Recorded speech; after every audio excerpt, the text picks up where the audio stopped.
Hello everybody, welcome to Mike's Mike. My name is Mike, and welcome to an appropriately unhinged recap of Lost Season 4. Can you believe I've reinvented the wheel again? There are so many wheels in my apartment because I just can't stop inventing them. That's why these videos take so long. I have to navigate through all the wheels to get to my computer. Season 4 of Lost is a really fun season. After writing and recording this deep dive, it somehow emerged as one of my favorite seasons so far. But since 1 and 2 are very hard to beat, that basically just means I think Season 4 is better than Season 3. In my opinion, of course. I was going to try and do a super concise recap of everything that's happened so far, but there's truly so much that's happened that I don't think that would work or do the show justice. So instead, here are some quick key events. Plane crash. Yes, in case you didn't know, there's a plane crash in Lost that kicks everything off. Crash survivors meet hostile island and hostile inhabitants called the Others, hatch in the ground, Dharma Initiative Swan Station, Desmond Hume stuck on the island for years, pressing a button every 108 minutes to apparently release the buildup of electromagnetic energy.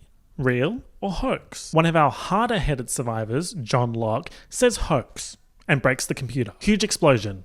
Whoopsie John. The electromagnetic signature of the explosion alerts Penny Widmore, Desmond's girlfriend who's been looking for him, to the island's location. The Others, led by Benjamin Linus, decide to mess with the survivors a little bit. Lots of kidnapping, lots of lists. Are they bad, or do they just have different priorities to the survivors? One of the Others, Juliet, or Queen Liette, as I like to call her, defects and joins Team Survivor, alerting them to an other plan to take the pregnant women out of the survivor camp. Someone crash lands from a helicopter onto the island and says she's from a freighter just offshore. Rescue is coming. Most of the camp is just so excited by that prospect. Get me off this effing island. Get me out of here. John Locke and Benjamin Linus both think this boat is super ultra mega bad news, but for different reasons. Locke, because an apparition of Walt told him, so he throws a knife in the crash landee, Naomi's back, jeopardizing the rescue-seeking group of survivors' chance of rescue. Despite all of this, Jack manages to radio the boat and tell them his location. One of the crowd favorite survivors, Charlie, sacrifices himself to allow the radio signal to reach the boat, only to discover in the process that the boat does not belong to Penny Widmore,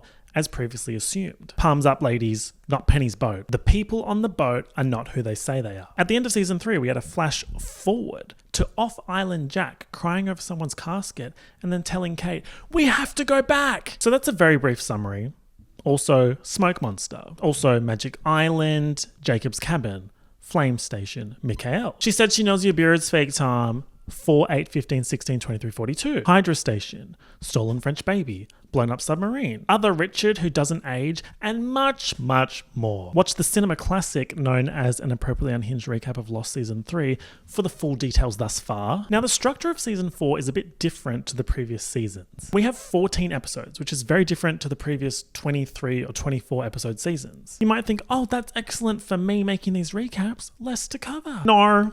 It is absolute plotchella here, just boom after boom after boom. Season 4 has 14 episodes because of the 2007 writer's strike, shortening it from the intended 16-17 episode count, which doesn't sound like that much, but it's definitely noticeable. They had 8 episodes done before the strike and decided to keep them and shrink the remainder of the season. They were potentially going to air season 4 as 8 episodes, so episode 8 would have been the finale. But thank God they didn't, because I love the second half of season 4. It does mean that some of the characters introduced in season 4 have scrapped backstories, and to keep up the breakneck plot pace in the second half, we lose a lot of the character development that we are familiar with in the previous seasons. For me personally, that's not that much of a big deal. Sometimes the character development centric episodes in previous seasons felt a bit fluffy, like we were feeling that 20 plus episode count. In the second half of season 4, it is pure plot meat.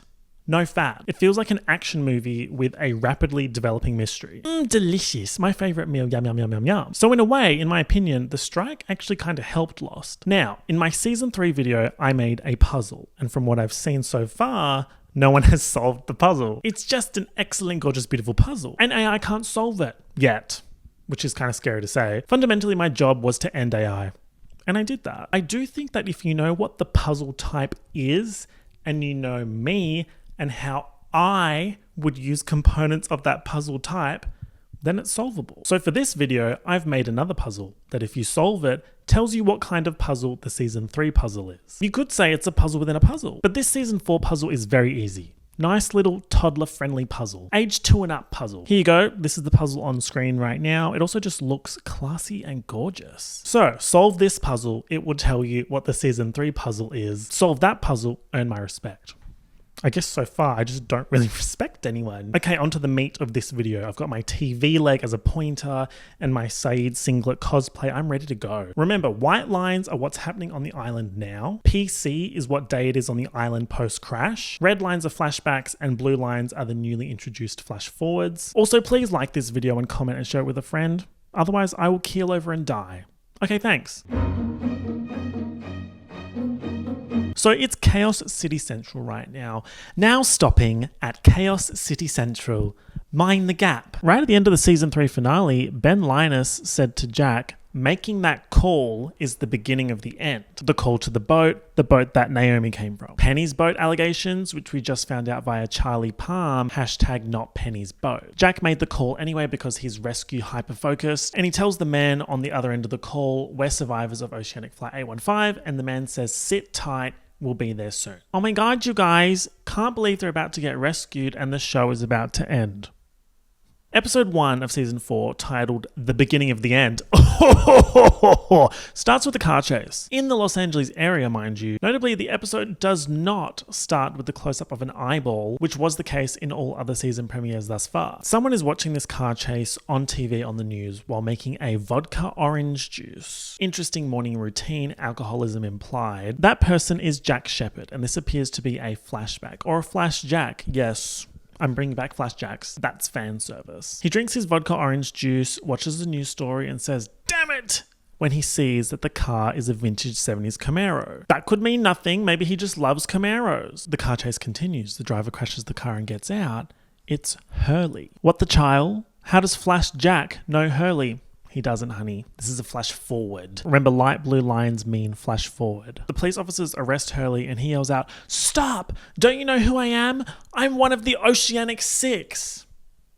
Huh? So what's that about? We'll get to that. But why is Flash Forward Hurley on the run? Well, he gets detained and the police officers pull up security footage of him in a service station 5 minutes before, where he's at the counter paying for something and then sees something and suddenly runs out. It's a little bit spooky-y. What did he see? Also, the police officer interrogating him is Mike Walton, who was Ana Lucia's police partner. Boom. Walton actually says to Hurley, I knew someone on your plane. Ana Lucia Cortez, maybe you met her at the airport before? Hurley says, no, I never met her. Lie detected. Why would he lie about that? Erase Ana Lucia's island experience. Hey, yo, pull me up. In the interrogation room, Hurley hallucinates that Charlie swims up to the interrogation window, smashes it with his palm, topical, and then the room starts flooding, also topical. Hurley screams for help and Walton says, what are you trying to do? Get thrown into the nut house? His words, not mine. Hurley's like, OMG, G, all the G's are for emphasis, obviously. Yes, please, that would be amazing, thank you.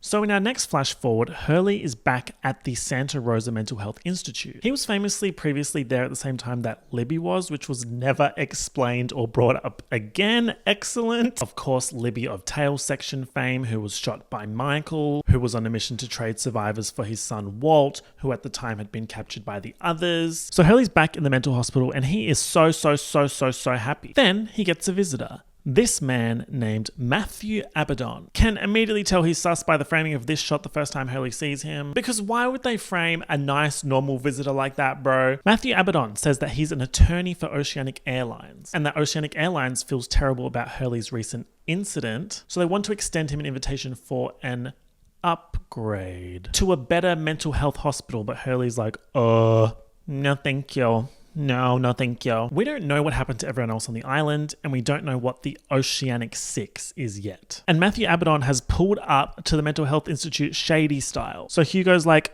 can I see like a business card or something? Bro doesn't have one. Oh, right. As Hurley walks away, Matthew Abaddon gets all serious and he says, are they still alive? What the hell? In the next flash forward, Hurley's sitting outside the facility painting when Hallucid Charlie turns up. Hurley's about to run off, and then Hallucid Charlie says no need to do what you did in the store. Okay, so Charlie's what he saw in the store. Imaginary conversation time, but is it imaginary? Charlie confirms that he is dead, but then also says he is really there and slaps Hurley to prove it. Right. Imagine real Charlie says that Hurley has to do something. Very Britney Spears-esque. And I to do something. And that Hurley knew Charlie was there to say that, which is why he ran the first time. Charlie says, they need you. Who is they, honey? Pronouns? They, them? Singular or plural, girl? Please expand. Jumping back to current island time, which I'm now going to call Central Island time. Anything happening now on the island is Central Island time CIT. So it is currently CIT PC91. Central Island time post-crash day 91. Let's do some geographical refreshment because I can tell you guys are thirsty. Jack et al. Are at the radio tower. Hurley, Sawyer, Juliet, Saeed, Jin, and Bernard are at the beach. They just killed other Tom during the attempted pregnant woman snatchathon, which they were warned about by defector Juliet, aka Queen Liette. We are picking up immediately after those events in the season 3 finale. Hurley radios Jack, who says, "We got the radio tower working, we radioed the boat, rescue is coming." Kate tells Jack that Locke has run off. Lest we forget, he tried to kill Naomi by throwing a knife in her back. And why did bro do that? Because when Ben shot him and he was bleeding out in the Dharma ditch, Walt appeared to him and told Locke he had work to do. Then Locke popped up trying to stop Naomi from contacting the boat by throwing a knife in her back, telling Jack that he did what he had to do. Even though Ben and Locke are ops, they both agree that Jack should not contact the boat. But now Locke has disappeared from the radio tower. Claire, Sun, and Rose are queening out. Oh, Rose, you must be so proud of Bernard. He truly saved the day. Well, Claire, your man Charlie saved everyone by turning off the signal blocker in the looking ass station. That's right. Can't wait to see Charlie. Tied up to a tree, Queen Jim and Linus tells Rousseau, "I need you to do me a favor. Take Alex as far away from here as possible." Mind you, he's saying this to the mother of the child he stole and raised. Ben is super serious and says, "Everybody who stays here is going to die." Daddy, chill. He refers to Alex as his daughter, and bam! Rousseau whacks him in the head. "She's not your daughter." Benjamin Linus, you are Bones.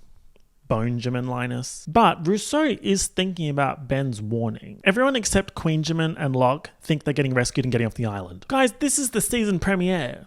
That shit is not happening. Hurley's at the beach thinking, that effing cursed lotto money that I won with the numbers. You're talking about the numbers. Well, because everyone thinks I'm dead, they would have split up the money. Which means when I get back, I won't have the cursed money problem. # cursed money problem. He does a slow motion cannonball into the ocean to celebrate. Bro is just loving life. He sees the Looking Glass operation team arrive on the beach. Team being one person, Desmond. Mind you, there should be two people, Desmond and Charlie. Desmond's kind of manic, saying, "Where is Jack? We cannot let him get in contact with the boat. # not Penny's boat.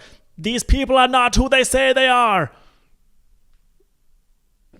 Hurley's like, "Hold on, where's Charlie?" Desmond breaks the news to the beach squad that Charlie didn't make it. Sawyer wants to radio Jack and tell him what's happening, but Saeed says if the people on the boat really are sus, they'd be monitoring the communications. So Hurley throws the walkie-talkie in the ocean and says they need to talk to the rest of the survivors face to face to give them Charlie's warning. Back at the radio tower, Jack gets a call from the people on the boat saying they need to talk to Naomi. Naomi can't come to the phone right now. Why? Oh, 'cause she's dead. Oh, ooh, look, what did you fucking do? He went like this. Really good aim too. Jack's trying to stall, so he's telling them, Naomi went to get firewood. Kate realizes that Naomi's body is gone. Poof. She went poof. Sis went poof. She was lying right in front of Benjamin. He just says, "Oh." Rousseau says she found a trail of blood. That must be Naomi. Jack tells everyone in the radio squad to head back to the beach and wait for rescue while he looks for Naomi. Kate's like, "Cool, I just found a trail so we can follow that." But Rousseau just found a trail in that direction with blood. Jack's like, "Bro, don't even worry about it. I doubt Naomi went to the effort of creating a dummy trail. Let's just follow Rousseau's one because there's blood, you know." He's also very confident that they're all about to be rescued regardless of the Naomi situation. He tells Kate to go with everyone else heading to the beach for rescue. They hug each other and it's a big, long hug. And messy Queen Benjamin is watching like this. So Beach Squad is heading inland to talk to Jack. Radio Squad is heading to the beach for assumed rescue. Jack, Rousseau, and Ben have gone looking for Naomi following the blood trail, but then the blood trail ends. Turns out extremely injured Naomi somehow made a fake trail without anyone noticing. Right. She's very resourceful, that Naomi. Jack realizes that the satellite phone is gone. Ben says he saw Kate take it from Jack during the world's longest hug, but didn't tell Jack because Jack beat him up. And you know what? Fair enough. Jack thinks Kate's gone to the beach, but she's actually gone after Naomi following the correct trail And Kate has a satellite phone. So Kate's walking through the jungle and then Naomi drops on her like a drop bear, puts a knife to her throat and demands the phone back. And Sis is wheezing, knife in the back problems. She's got like vape popcorn lung. Kate tries to tell Naomi that it was not the survivors that did that to her, it's that idiot loose cannon Locke. Us survivors are good people and we really need your help. So Naomi's like, fuck, okay. The satellite phone rings again. Naomi answers and says, oh, like, I'm actually fine, guys. Like, don't stress. I'm fine. I just had an accident. Tell my sister I love her.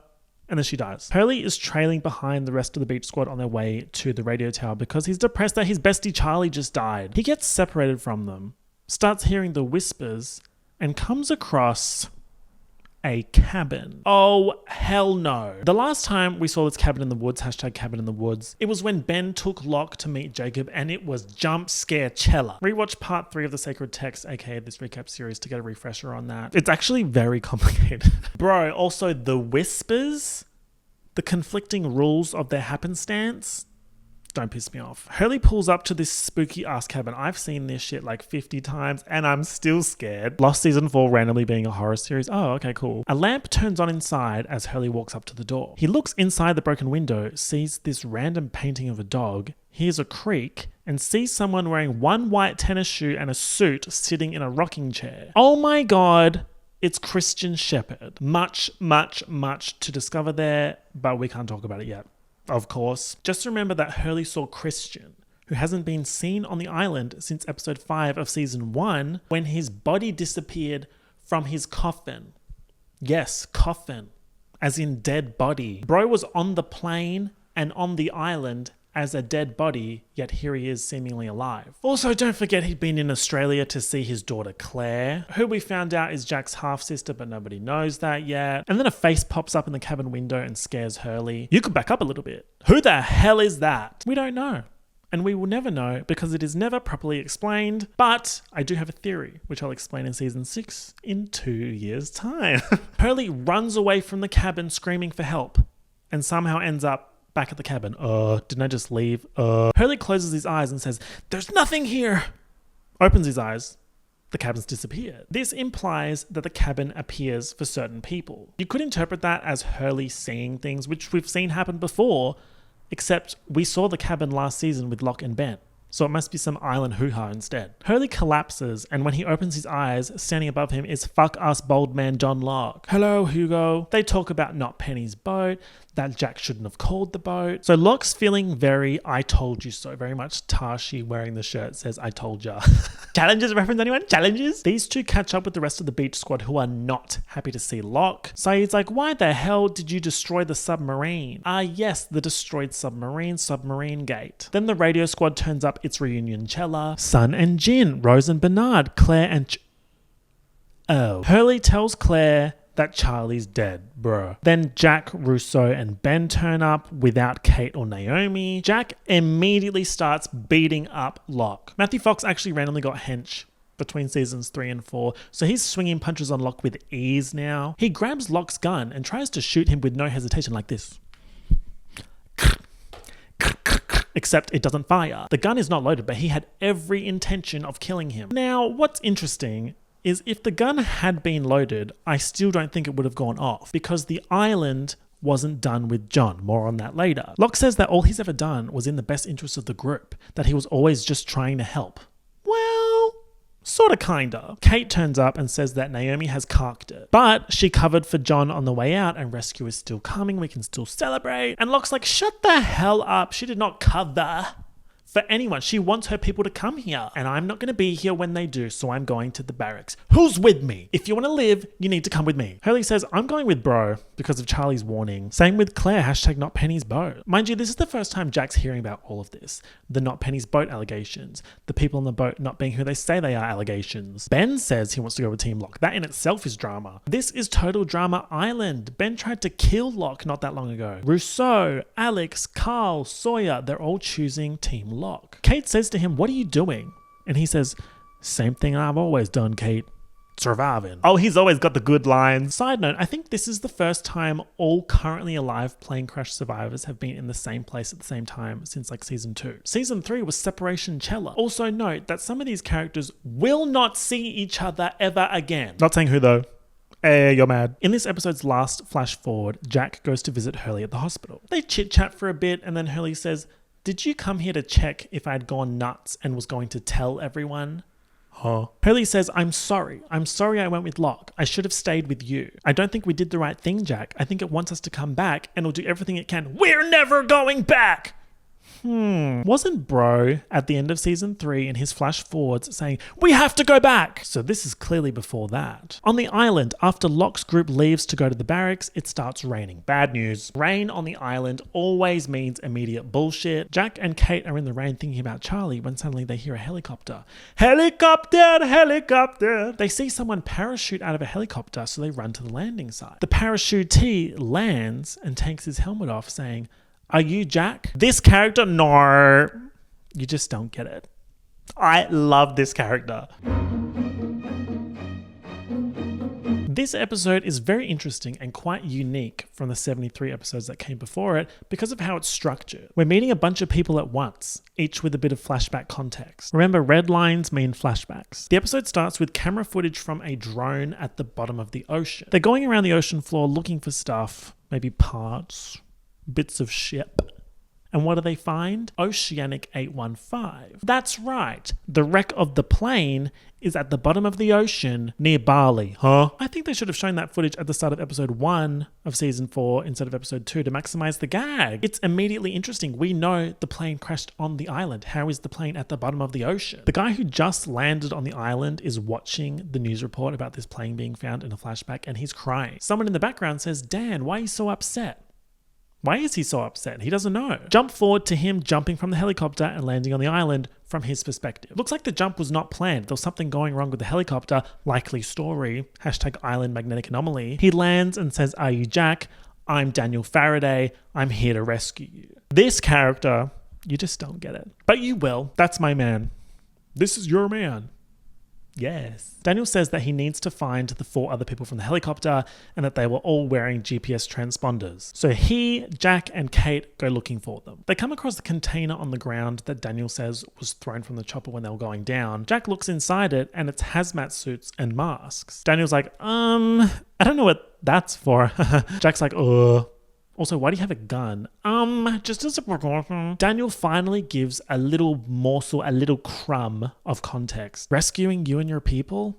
I can't really say it's our primary objective. Right. I mean, let's mention the honesty. Except then Jack asks what the primary objective is, and Daniel's like, oh my god, look at my sat phone. It says Miles is close by. It's gonna take forever to find out why these people in particular are on the island, by the way. They run off looking for Miles and find him on rocks near the ocean. He pulls a gun on Jack and says, "Oh, you're Kate? Where's Naomi, huh? You know, the woman you killed?" First of all, you might know this actor as strict Asian Obama. Second of all, how does he know that Naomi's dead? Miles flashback. He pulls up to a house with his car radio playing a news story about how a plane was found on the bottom of the ocean and all 324 passengers are confirmed dead. Confirmed dead is the name of the episode, by the way. It seems like everybody not on the island thinks that all of the passengers are dead. I mean, why wouldn't you think that if you're being told they are confirmed dead with evidence of the plane on the bottom of the ocean? Miles walks up to the house. Turns out he's there to communicate with a woman's dead grandson for $200. Would have been $100 to talk to him if he was regular dead, but he was murdered, so it's $200.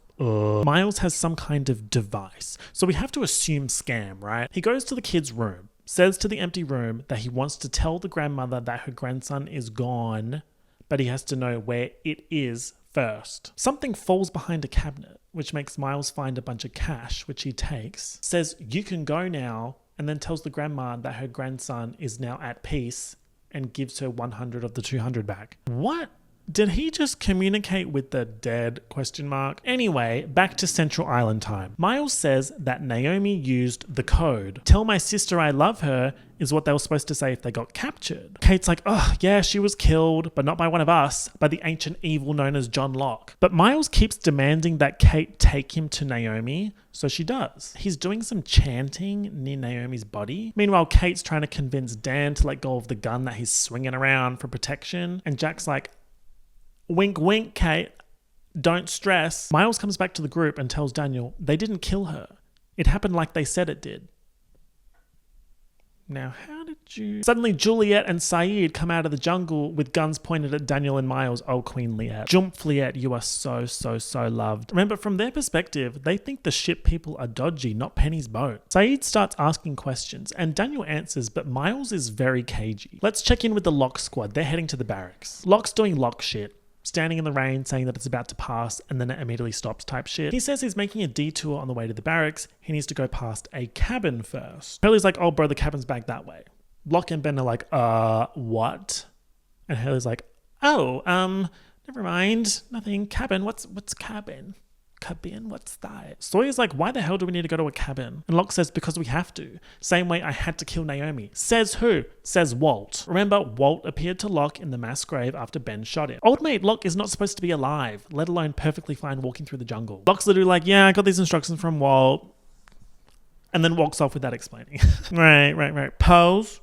And walk it off. That is literally what these characters are doing when they say something and don't elaborate. Everyone in the Locke squad's like in a dream? And he's like, no, not like a dream. Bro was really there. Ben shot me and left me for dead. And Walt saved me and told me I have work to do and to stop a woman named Naomi from bringing her people to the island. Was that really Walt, by the way? There's never a proper answer, but we can theorize in season 6. Locke shows everyone his bullet wound. He's like, I'd probably be dead if I still had a kidney there. And that is just excellent writing. Not many could do it. Let me tell you that. Not many could do that. The kidney steal. Anthony Cooper being Tom Sawyer being the guy that killed Sawyer's parents, Sawyer being on the island with Locke. Oh my god, you guys, like, the kidney being stolen, meaning that Locke doesn't die when he gets shot. Oh my god. When the group stops for water, Ben starts getting into Sawyer's head, saying he thinks he has no chance with Kate now after leaving her and going Team Locke in the interest of survival. And that on the island, Sawyer is somebody. That off the island, Sawyer is a scamming nobody that have no chance with Kate against a surgeon like Jack. Ben is just a grade A troll. He got his master's in trolling. Time for another science team flashback. This woman, Charlotte, is in Tunisia and she's an anthropologist. She's looking at bones that she says are from a polar bear. In a desert in Tunisia, she finds a collar with the Dharma logo on it. Why was there a polar bear with a Dharma collar in a desert in Tunisia? I do have an answer actually, and it's related to what happens at the very end of this season. #frozen wheel. In Central Island time, Charlotte is stuck hanging upside down from a tree above a river. She manages to cut herself loose from her parachute and drop down into the water, and who does she see on the bank?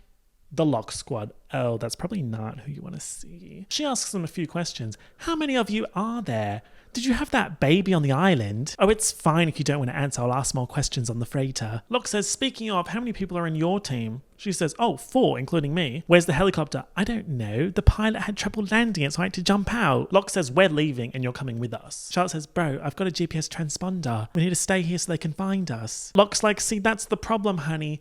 We don't want to be found. Also, in case you didn't realize, Charlotte does have a British accent. Daniel, Miles, Jack, Kate, Saeed, and Juliet are tracking Charlotte's GPS on the satellite phone. It says she's moving towards them quickly. There's rustling in the bushes, and then Vincent runs out of the bushes wearing the transponder. Oh my god, Vincent mention. Vincent, you are so loved. You have been visited by the healing Labrador. So now they all know that Locke's got Charlotte. Next science team flashback. Frank Lapidus is in the Bahamas. He's watching a news report showing footage of the plane on the seabed and saying that recovery of the bodies is basically impossible, but that family members are being contacted to identify the bodies. He's watching footage of the pilot Seth Norris's body in the wreck like,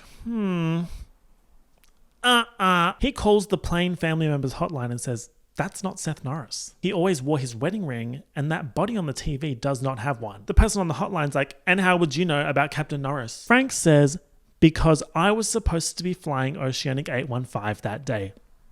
She better not have. On the island, Frank is stumbling around covered in blood. His sat phone is fucked up. He finds a flare gun and fires it. Charlotte sees the flare and says to the lock squad, "That's a member of my team, let's go." And they're all sardines in the back of the Krusty Krab crowd shot. She's like, "What the fuck is wrong with you people? We're here because of you." Locke's like, "Oh my god, you guys, she's lying.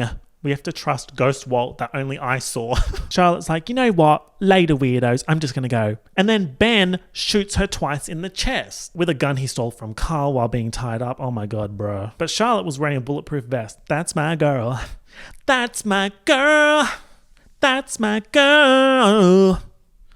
What you waiting for? Now, how about we get a Naomi flashback? She's going through photos of her mission team, like Daniel, Charlotte, Miles, Frank, like... Why the fuck are we taking these people? They are not equipped for this mission. They have no military training. She's like, they'll be unprotected. She's talking to Matthew Abaddon. He says, they're not unprotected. They've got you. Who the hell is she? And who the hell is bro? And why must these people go to the island? She says, what if we find survivors of Oceanic 815? He says, there were no survivors of Oceanic 815. There is no Warren Bassing say, don't ask questions, do what you were hired for. Everyone was hired for a specific purpose. Get them in, get them out without getting killed. Oh. Jack's group finds Frank. He says the helicopter was struck by lightning, but that he managed to land it safely. Squad on the mountain group shot, yes. Saeed says he can fix the helicopter. Saeed can fix anything. Saeed can fix my dating life. Daniel wants to take Naomi's body with them, but Frank says it'll make the chopper too heavy, so no. Juliet's patching up Frank's wounds, and he says, what's your name again? Juliet? There was no Juliet on the flight manifest. He would know. He became obsessed with Oceanic 815 after finding out he was supposed to be flying it. When Miles finds out that Juliet is a native, he says, where is he? Where's who? Miles pulls out a picture. We're here for Benjamin Linus. Well, where is Ben? Locke's got him at gunpoint after he shot Charlotte. Ben says, John, listen. I've got information that you need. Don't shoot me. I have answers. Locke says, okay, so what's the monster? The black smoke monster, what's that then? Ben's like, actually, I don't know about that one. Locke's about to shoot Ben, but then Ben says, her name is Charlotte Lewis, born July 2nd, 1979, Essex, England. She's here with 2 other members and a pilot, Daniel Faraday, Miles Straum, and Frank Lapidus. These people are a threat and I know what they're here for. I know what they want. Me. Oh, Benjamin character queeness. Locke's like, right, and how do you know all of this? Ben says, because I have a man on their boat.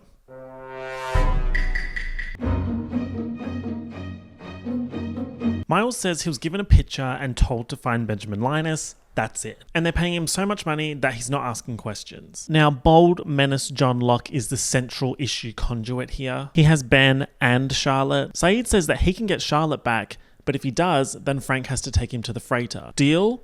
Deal. Flash forward. Saeed is playing golf in the Seychelles looking fine as hell. A man named Avellino starts talking to him like, hey, what's your tea? What do you do to be holidaying here? Saeed says, I'm a recipient of a settlement from a plane crash. I'm Saeed Jarrah, one of the Oceanic Six. Okay, our 3rd confirmed member of the Oceanic Six. The guy's suddenly like, oh, okay, well, enjoy your golf. See ya. And then Saeed pulls out a gun and kills him. Okay, so what's happening here? This is a Saeed flash forward episode. Next, he enters a restaurant in Germany looking fine as hell. He sits down at a woman's table and starts talking to her / flirting with her. Her name is Elsa. Saeed says that he's a corporate recruiter or a headhunter. She says that she's an assistant for an economist. She has some pager device thing that when it goes off, she has to meet up with her employer. After this meet cute, these two set up a dinner date. Right after, Saeed calls someone and says, I made contact, and then throws the phone in the bin and walks away. Love it when characters in 2000s movies and TV throw their phones in the bin. It's just excellent. Just throw the phone away, who cares? In the next flash forward, it looks like these two have been dating for a while. In fact, they're going to the opera for their 5th date. And she's leaving the pager at home, but he's like, no, bring it. We need to know if he's in the city. Elsa's like, actually, why are you still in Berlin if you're a corporate headhunter? He's like, oh, it turns out the job that I'm here to accomplish is harder than I thought it would be. Wink, wink. On island time, Saeed is going through dead Naomi's backpack and he finds the picture of Desmond and Penny. Seems like she was looking for him. I heard you bitches were looking for me. What's really interesting here is once we find out who sent Naomi to the island, why did she have a picture of Desmond and Penny? And why would she be told to look for Desmond? Ask me in season 5 or 6. So clearly something shady boots is happening here with this science team. Saeed, Kate and Miles go looking for Locke to get Charlotte back. Jack isn't allowed to come on the expedition because last time he saw Locke, he had a gun pointed at his head and pulled the trigger with no hesitation. He's a liability. Daniel is wandering around with some science gear, mad scientist style. He pulls some shit out of a briefcase and starts an experiment. He calls the boat, gets them to confirm they have his location, and gets them to fire a payload. The person on the boat is counting down distance. 10 kilometers away, 5 kilometers away, 0. Payload has arrived. Except the payload never arrives at Daniel's location. Weird. Sometime later, the payload arrives. Daniel opens it and there's a timer inside. There's also a timer in his equipment on the island. The equipment timer says 2:45:05 and the timer in the payload says 3:16:23. 31 minutes and 18 seconds difference between when it was supposed to land and when it actually landed. Right. Surely this isn't temporal and spatial displacement. Don't tempt me with a good time. This saying 3:16:23, if you put that in military time, it's 15:16:23. You're talking better numbers. Juliet had gone to get Desmond to see if he had any insight on why Naomi had his picture, so she and Desmond arrive back at the helicopter. He's questioning Frank, like, Naomi told me Penny Widmore hired you all to find me, and you're telling me you've never seen or heard of her. Frank says no. So who's lying? Meanwhile, the Locke squad is heading to the cabin. Ben has just admitted to having someone on the mysterious boat, but he won't say who because that's basically his life insurance at the moment. Locke finds the circle of ash that previously had the cabin inside it, except there is no cabin. Baby, there is no cabin. Locke's like, where's the effing cabin? And Sawyer's like, who cares? Why do we give a fuck about some Kia cabin? Ben says that Locke is looking for the cabin because he needs someone to tell him what to do. And Locke's like, ooh.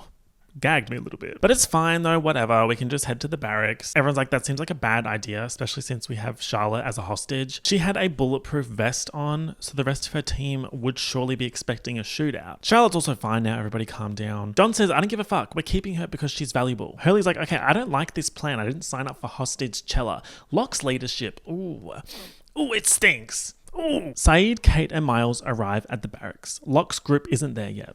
Or are they? They find Hurley tied up in a wardrobe. He says Locke tied him up and left. He also tries to tell them that Walt gave Locke instructions to kill Naomi, and they're like, right. He doesn't know where the Locke squad went, other than that they were going to go past Ben's house in the barracks first. Remember, Miles wants Ben, so they go to Ben's house. In Ben's house, Saeed finds a secret door behind a bookcase. Oh, I just love that shit. Inside is a room filled with clothes, suitcases, money, and a bunch of fake Benjamin Linus passports. Here's Dean Moriarty in Switzerland. Kate sees Sawyer and calls for Saeed, who comes out of the secret room to see Locke pointing a gun at him. Turns out the Locke squad tricked them, including Hurley. They lock Saeed in a building with Ben, and Kate is in a room with Sawyer, and they have a chat. She's like, why the hell are you with Locke? I went with Jack because I believe he can get us off the island. I believe?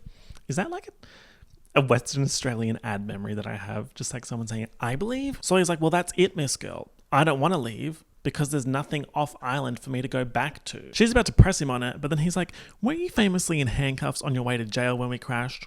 Why do you want to go back? Island life isn't so bad. Kate says, how long do you think we can play house? And he says, why don't we find out? And he means it. In a sad puppy way. He just wants to live on the island with Kate forever and ever. Is that something you want? Because you're never going to get it. Locke comes into the jail building with Saeed and Ben, and Saeed suggests to Locke, why don't you just hand Charlotte over to me so then I can go to the boat? And Locke says, would you believe, buddy, Ben has someone on the boat. Who, Ben? Can't tell you, it's a secret. Saeed looks at Ben and says, the day I start trusting him is the day I would have sold my soul. Remember that quote. Flash forward, Saeed is in bed with Elsa. She's like, you never talk about your job. I barely know anything about you. So Saeed's like, okay, AMA. Then her pager goes off, which means her boss is in town, so she starts getting ready. Saeed starts looking sad and says to Elsa, you have to leave Berlin. People are going to start asking questions about what happened to your boss. Pause for how good Saeed's hair looks here. Honey, these curls. Tresemme ambassador. Sacred promo. Elsa's like, hold on. This is all about my boss? You used me to get to my boss. You're going to kill him? Saeed says, sorry, but his name is on my employer's list. This show and the goddamn lists. Then out of nowhere, Elsa shoots Saeed in the shoulder. Oh, it's suddenly Gunchella / Hitman Chella? What happened to this show being about people in a plane crashing on an island? She's on the phone to someone saying he won't give up the name of his boss, I might as well kill him. So she's been playing Saeed for information about his boss at the same time he's been playing her for information about her boss. Saeed manages to get his gun and kills her. Who the hell is her boss? Who the hell is his boss? What is happening? In his last flash forward for the episode, Saeed turns up at a vet clinic to get the bullet taken out of his shoulder by his employer, Benjamin Linus. Obviously at the vet instead of the hospital because Saeed's got that dog in him. Ben asks Saeed, is she dead? He also asks, are you crying because of the pain or because you were stupid enough to care for her? These people don't deserve our sympathies. And need I remind you what happened last time you thought with your heart instead of your gun? Do you want to protect your friends or not? Exactly. I have another name for you. So it looks like in the near future, Ben hires Saeed to kill people from his list. It truly begs two questions. First one, who are these people? Second, why would Saeed be working for Ben? On Central Island Time CIT, Saeed arrives back at the chopper with Charlotte as promised. But no Kate, no Miles. He tells Jack that Kate decided to stay with Locke and no Miles because Saeed traded him for Charlotte. So a deal's a deal. Frank is going to take Saeed on the chopper to the boat. Desmond's coming too. He's looking for answers. This is interesting because Desmond will not come back to the island for many episodes. Daniel tells Frank, just make sure you follow the exact same bearing we came in on, no matter what. Episode 4, Eggtown. Locke makes breakfast in Ben's house and takes it down to the cell that Ben has in his basement. The same place that Ben had Locke's father tied up in season 3. Now it's Ben that's in that cell. The way Benjamin Queenis is locked up in his own house and is still being a sassy little troll. He's like, I really feel for you, John. I really do. You keep hitting dead ends. You are a skeleton because you are bones. You don't know what to do next. This is a Kate flash forward episode. She is one of the Oceanic Six. That gives us Kate, Jack, Hurley, Saeed. 4, 6 take 4 is 2.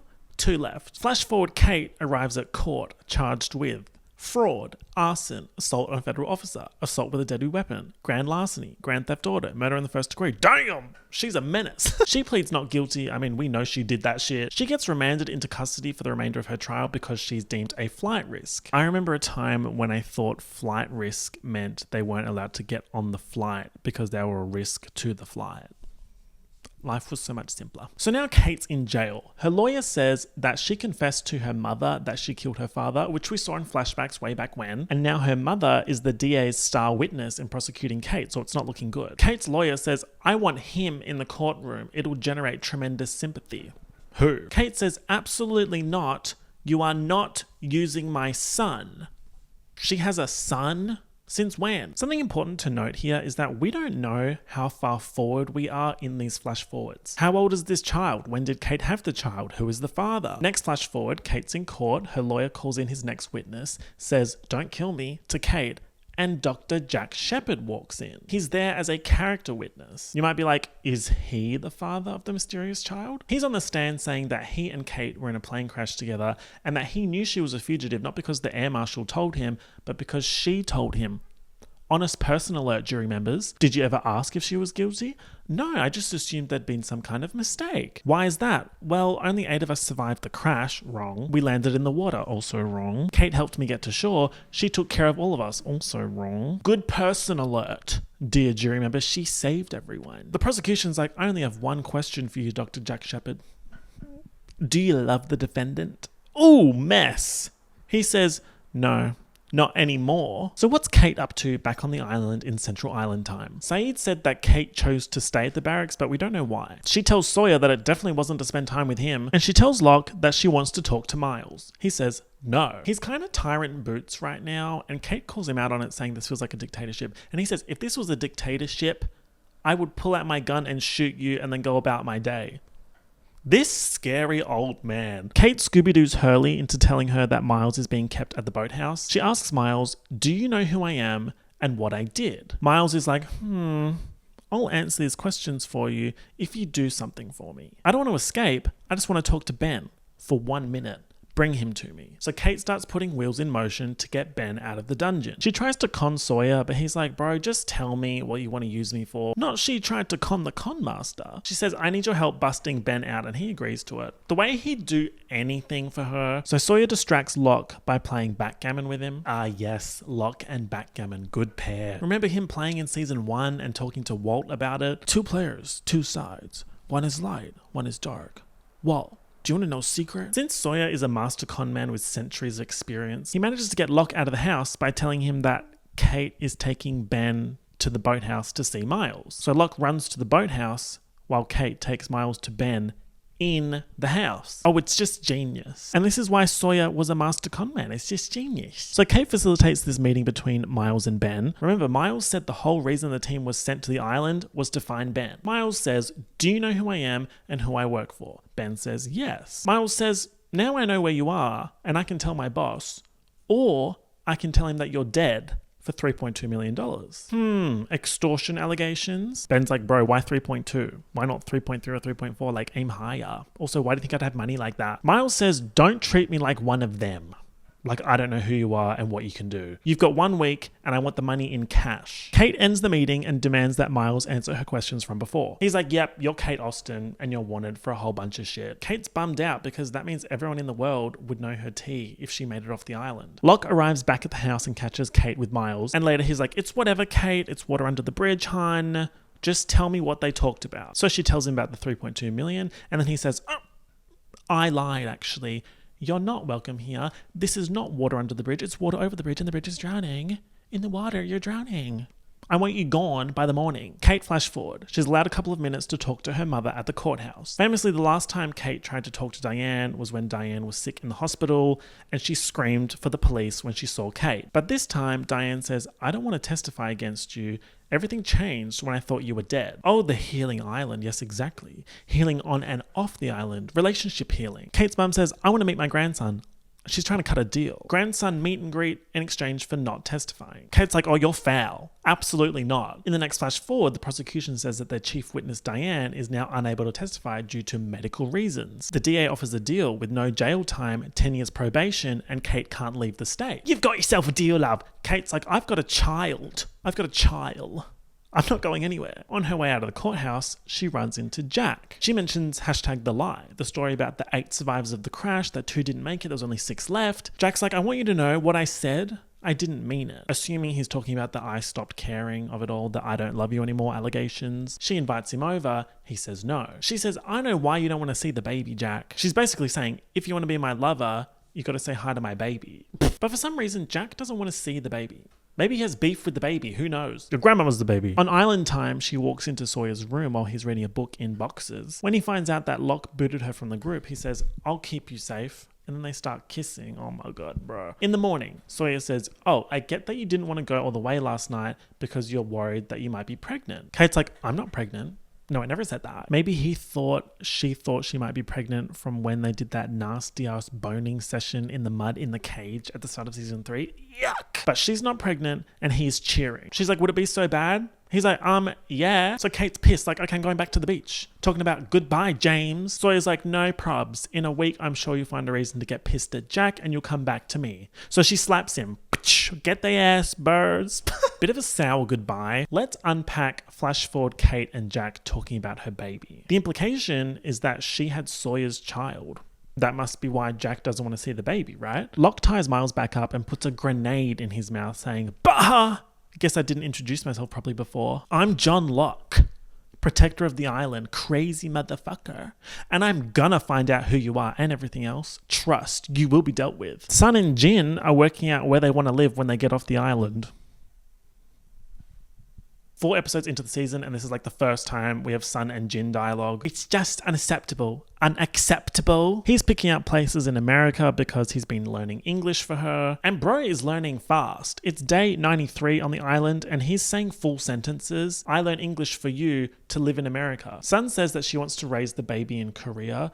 Relevant for later. Also, notice how Jin is learning English for Sun. and before coming to the island, Sun was learning English to get away from Jin. Jack and Juliet arrive back on the beach and introduce Charlotte and Dan to everyone. Jack can't get in contact with Saeed and Desmond, who left on the chopper a while ago now. The journey should only have taken 20 minutes. Charlotte's doing some kind of memory test with Dan where he has to remember 3 playing cards, and he can only remember 2. The fact that this is even a scene we're spending time on when there's so much going on, it must be important. Jack and Juliet come up to them like, guys, these effing phones cannot get through to your boat. Is there another number we can try? So Charlotte calls the emergency number. A woman named Regina from the boat answers. She says Minkowski hasn't been answering the main line. Charlotte's like, okay, can you put the survivors' friends on, please? Who? They came in the helicopter. No one came in the helicopter. The helicopter's not here. I thought the helicopter was on the island with you. At the end of the episode, flash forward Kate gets home from the courthouse. She goes upstairs to see her son. Hi, Mommy. Hi, Aaron. She better not have. We are now at episode 5 of season 4, titled The Constant. This is one of the best episodes of television ever. That's just that. It's the highest rated episode of the series on IMDb with a score of 9.7 out of 10 from 21,000 votes. Viewers loved it. Critics loved it. Just 10s across the board. Or 9.7s across the board to be more exact. It also is somewhat of a pivot point for the show because it introduces some pretty big ideas about time travel. Now, I personally love time travel media. I love seeing how different writers approach the subject, how they represent free will in time travel, just how they attempt to explain it all. Now, in Lost, there are different types of time travel, and it gets very confusing. So I'm going to be doing a lot of direct quotes. In this episode, we are focusing on consciousness time travel with Desmond exclusively. Desmond's consciousness time travel is denoted by these green lines, capiche? These are not blue or red lines because these are not flash forwards or flashbacks. He is in that time. We are experiencing these events as he is experiencing them. All right, let's get into it. So, what's happening with the helicopter that's taken over a day to do a journey that should only have taken 20 minutes? Frank is flying on the bearing that Daniel told him he must follow, 305. Saeed is in the back anxious. Desmond is in the front seat looking at the picture of him and Penny. Getting to the boat should have some kind of answer for him, right? Naomi said Penny hired her to find him. Charlie said not Penny's boat. So what's going on? Saeed's like, why do we have to follow that bearing, bro? Do you not know where your ship is? Flying at 305 means flying directly into a lightning storm, and Frank does just that. His admirable IDGAFery. The storm means they deviate ever so slightly from the 305 bearing, and then Desmond wakes up in the army in 1996. Excuse me? Desmond wakes up in the army in 1996. The drill sergeant is like, on your feet, men! Is kind of giving Edge of Tomorrow, on your feet, maggot! That's a good time travel movie. He's like, what's wrong with you, Hume, Desmond? I was having a dream, sir. Desmond is spaced out. He says he remembers being in a helicopter in a storm, and that's it. The drill sergeant makes them do push-ups and crunches in the rain. Desmond's flipping out to his army friend like, that was crazy. It's like I was actually there. And then suddenly, he's back on the helicopter in the storm. He starts freaking out and trying to undo his seatbelt to get out of the helicopter. So Saeed's like, Desmond, are you all right? Desmond's like, who are you? How do you know my name? Frank guides the helicopter out of the storm, and the boat is just there. How did they not see that before? Because it wasn't there, but how is it there now? They land on the boat. Desmond is totally disoriented. He sees that he's holding the picture of him and Penny, and he's so confused. Now, once they land on the boat, the character Kimi runs to meet them. Let's just completely judge a book by its cover here. Does he seem like a good person to you? On the beach, Jack's freaking out that they haven't heard from Saeed. Charlotte's like, I don't know, man. You know as much as I do. Juliet's like, well, you don't seem that worried. Oh, 10,000 IQ Queen Liette, your infinite wisdom knows no bounds because it's infinite. Daniel Faraday says to Charlotte, maybe we should just tell them. Tell them what? Charlotte says, Dan, let's not confuse anyone. Daniel says to Jack, your perception of how long your friends have been gone is not necessarily how long they've actually been gone. Right. Whatever that means. He says, as long as Frank flew on the bearing I told him, it'll be fine. Otherwise, there might be some side effects. Kimi's mad that Frank brought these randoms, Saeed and Desmond, onto the boat. Hey, at least we know the boat actually exists now. When Kimi sees Desmond acting all weird, he's like, ooh, we better take you to the sick bay. Desmond yells out, I'm not supposed to be here! And suddenly snaps back to 1996 in the drill yard again. He tries to explain to his friend that he was just on a boat, and the friend's like, man, Shut the hell up. Desmond remembers seeing the photo of him with Penny, so he goes to call Penny at a phone booth on the military base. Remember, the Desmond-Penny storyline is not good in 1996. He was about to propose to her, had a run-in with her father Charles, where Charles called him a coward. Desmond chickened out, broke up with Penny, and joined the army. So she would not be super happy that he's calling her randomly. He walks to the phone booth and then suddenly jumps back to present day on the boat. Kimi takes him to the sick bay and slams the door shut. Desmond's banging on the door yelling, "I'm not supposed to be here!" when he sees that there's another man in the sick bay strapped to a bed. This man says, "It's happening to you too, isn't it?" And then he suddenly goes all still, almost like he himself is jumping around. Desmond's trying to get this guy's attention, and the guy snaps back as the boat doctor Ray comes into the room and injects the guy with a sedative to knock him out. The doctor's like, "Hey Desmond, how you doing? Let me shine this light in your eyes to see what's tea." While he's doing that, Desmond jumps back to the military camp again. Pause for a second. Saeed says to Frank, "Can you explain how we took off at dusk and landed in the middle of the day?" No answer. Gagged him a bit. Frank gives Saeed his satellite phone to call Jack. They make contact. Saeed tells Jack, Juliet, Dan, and Charlotte that something weird happened to Desmond during the flight. Daniel starts stressing out. These are the side effects. He says, "Has your friend Desmond recently been exposed to high levels of radiation or electromagnetism?" Well, yes. The key turnings at the end of season 2, when there was an immense buildup of electromagnetism because the numbers went into the Swan computer because Locke destroyed it to prove it wasn't real. So Desmond had to use the failsafe key to release the energy, which triggered the hatch explosion. Boom shakalaka. Daniel says, "We don't know why, but going to and from the island causes some people to get confused." Okay, so Desmond's jumped back to military camp again, and it's like no time has passed since the last time he was there. He gets to the phone booth and dials Penny. She's obviously like, "What the hell? Why are you calling me? We're doing no contact." He says he's in trouble and needs to see her. And she's like, "Well, no, chief," and hangs up. Desmond jumps back to the present with the doctor shining the light in his eyes. Frank and Saeed burst into the infirmary to give Desmond the phone to talk to Faraday. This is where things start to get complicated. Faraday says, "Tell me what year you think it is." Desmond says, 1996. Okay,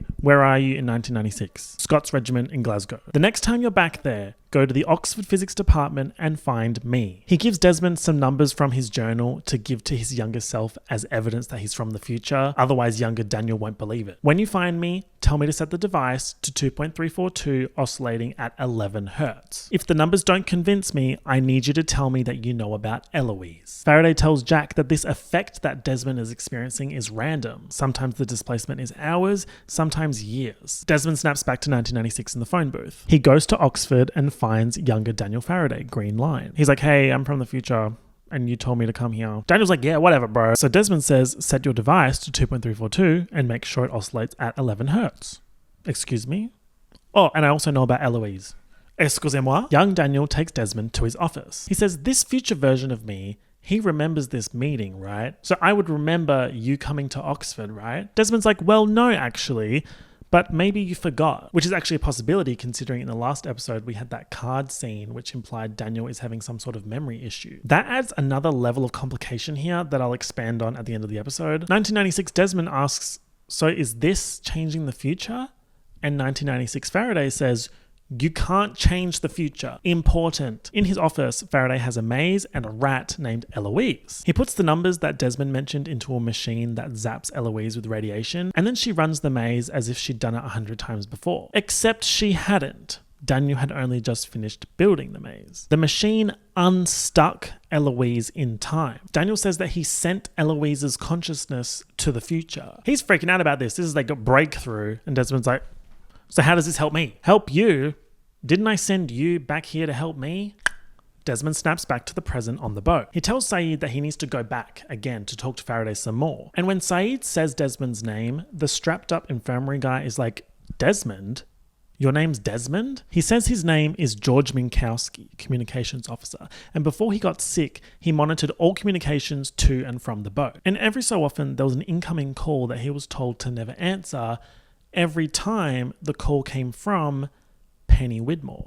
Desmond's back in 1996. Daniel says that he was out for 75 minutes and Rat Eloise has died. Desmond's like, is that going to happen to me? Faraday thinks Eloise's brain short-circuited because she couldn't tell which was which between the future and the present because she had no anchor. An anchor being something familiar in both times, a constant. Desmond needs a constant that can ground him in 1996 and 2004, something he really cares about. So Desmond asks if the constant can be a person. Faraday says yes, but you'd have to make contact somehow in the future. Desmond's plan is to use Penny as his constant, which means he has to contact her in 1996 and 2004 somehow. The talk of the constant sounds like Inception, where they use those totems to tell if they're in a dream or not. So 1996 Desmond needs to find out what 1996 Penny's new phone number is because she's moved, so he can call her in 2004. He decides to go through Penny's father, Charles Widmore. Last time we saw Charles, he was doing Desmond endings when Desmond wanted to ask to marry Penny. When 1996 Desmond finds Charles, he's bidding on the diary of the first mate of the Black Rock. Does that sound familiar? The Black Rock was the ship that had the dynamite in it that the survivors found inland on the island. The same ship where Sawyer killed Locke's father, aka Anthony Cooper, aka Tom Sawyer, who pushed Locke out of a building, paralyzing him, and also conned Sawyer's parents, resulting in their deaths. Oh my god, bro, the connection.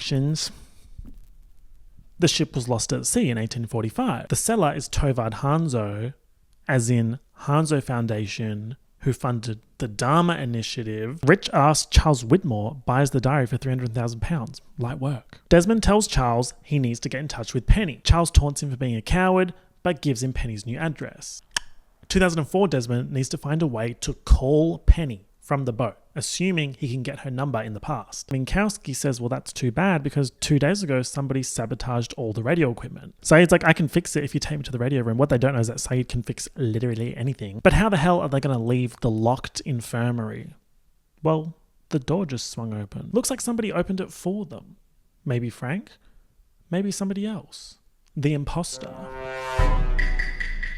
Minkowski says the sickness started happening to him when he and a friend took a smaller boat out to see the island. Minkowski slips out of consciousness again, except this time he doesn't come back and dies. My understanding is that he died because he didn't have an anchor, so his brain short-circuited. Desmond sees on a calendar in the radio room that the date is December 24th, 2004, Christmas Eve.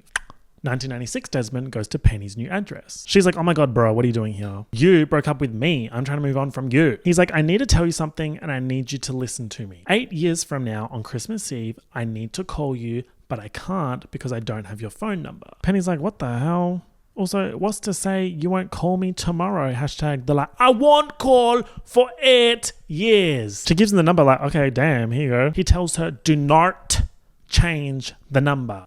In 2004, Saeed fixes the phone. Somehow. In classic Saeed style. He's holding a bunch of wires like, I just made some bullshit.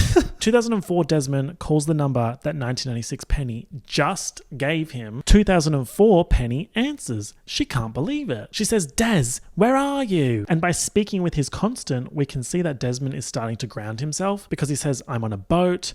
I was on an island. Everything's coming back to him. Penny says that she's been looking for him for 3 years and knows about the island. The line starts cracking up. Desmond hears her say that she spoke to Charlie. Ooh, R.I.P. Charlie. The chat with Charlie, the Charlie chat, the hashtag Charlie chat, is presumably the reason why she's been buzzing the boat. They say they love each other and Penny says, I'll find you, Des. I promise. Boom. Static. Ooh. Pure cinema, honey. That's pure cinema. Let's get a screening of that. Let's get that in gold class. So Desmond is back and he remembers everything. At the very end of the episode, Daniel is going through his research journal on the beach and finds a message. If anything goes wrong, Desmond Hume will be my constant. Oh, the absolute sheer total excellence. It's so sheer that it's see-through. I mean, when I create one of the best episodes of TV ever. And guys, the way love conquers all. Oh my god. Desmond and Penny's love for each other, literally saving him across time. Wow. When people got pissy that love works across 4 dimensions in Interstellar, you just don't get it. Love is the 5th dimension. If anything goes wrong, Desmond Hume will be my constant. Is a bit of a mind fuck. A constant is an anchor. Desmond's anchor is Penny. Daniel's constant being Desmond means that he did meet Desmond in 1996, so why don't either of them remember it? And he wrote it in his journal, so it had to have happened. We're seeing suggestions of Daniel having some sort of memory issue, and in the 1996 scenes, he's doing all this experimentation with radiation and he's not wearing any protective headgear, so it's very possible that he just cannot remember meeting Desmond. Now, why doesn't Desmond remember any of these things happening? This is where it gets confusing, and I have to pull a quote from season 5 where Daniel says, the rules don't apply to Desmond and that Desmond is unstuck in time while no one else is. So for now, let's just flag that unanswered question. Why doesn't Desmond remember Daniel? Also, Penny gives him the phone number in 1996 and he uses that information in 2004. But Penny kept the number, which means Desmond had always asked her to keep it, right? So what version of events happened the first time they happened? Did Desmond have a mind blank and turn up to Penny's apartment asking for her new number and then forget that he did that? Did 1997 Desmond remember this happening? I think we have to assume that 1996 Desmond was taken over by 2004 Desmond, and then 1996 to 2004 Desmond won't remember any of this happening until 2004 when he starts jumping through time, because it hadn't happened yet. In the season 3 episode Flashes Before Your Eyes, Desmond was experiencing something similar post-hatch explosion where he was going back and reliving his past. The difference is that he was reliving his past, whereas here, things are happening in his past as a direct result of things that are happening in his future. We also have what we in the industry call a bootstrap paradox. Island Daniel tells Desmond to tell younger Daniel to set the machine to 2.342 oscillating at 11 hertz. So he does, and the machine works. Then, when that version of Daniel ends up on the island, he will give those numbers to Desmond to tell younger Daniel. So where did the numbers actually come from? It's chicken and the egg tea. Also, another thing to note from this episode is that we're seemingly confirming that there's some sort of time dilation when leaving or approaching the island, as if finding the island wasn't hard enough. How could Lost possibly get better right now? A Juliet-centric episode. I love good news. I just love good news. The episode starts with Juliet off island. Does that imply she's in the Oceanic 6? Girl, she wasn't on the plane.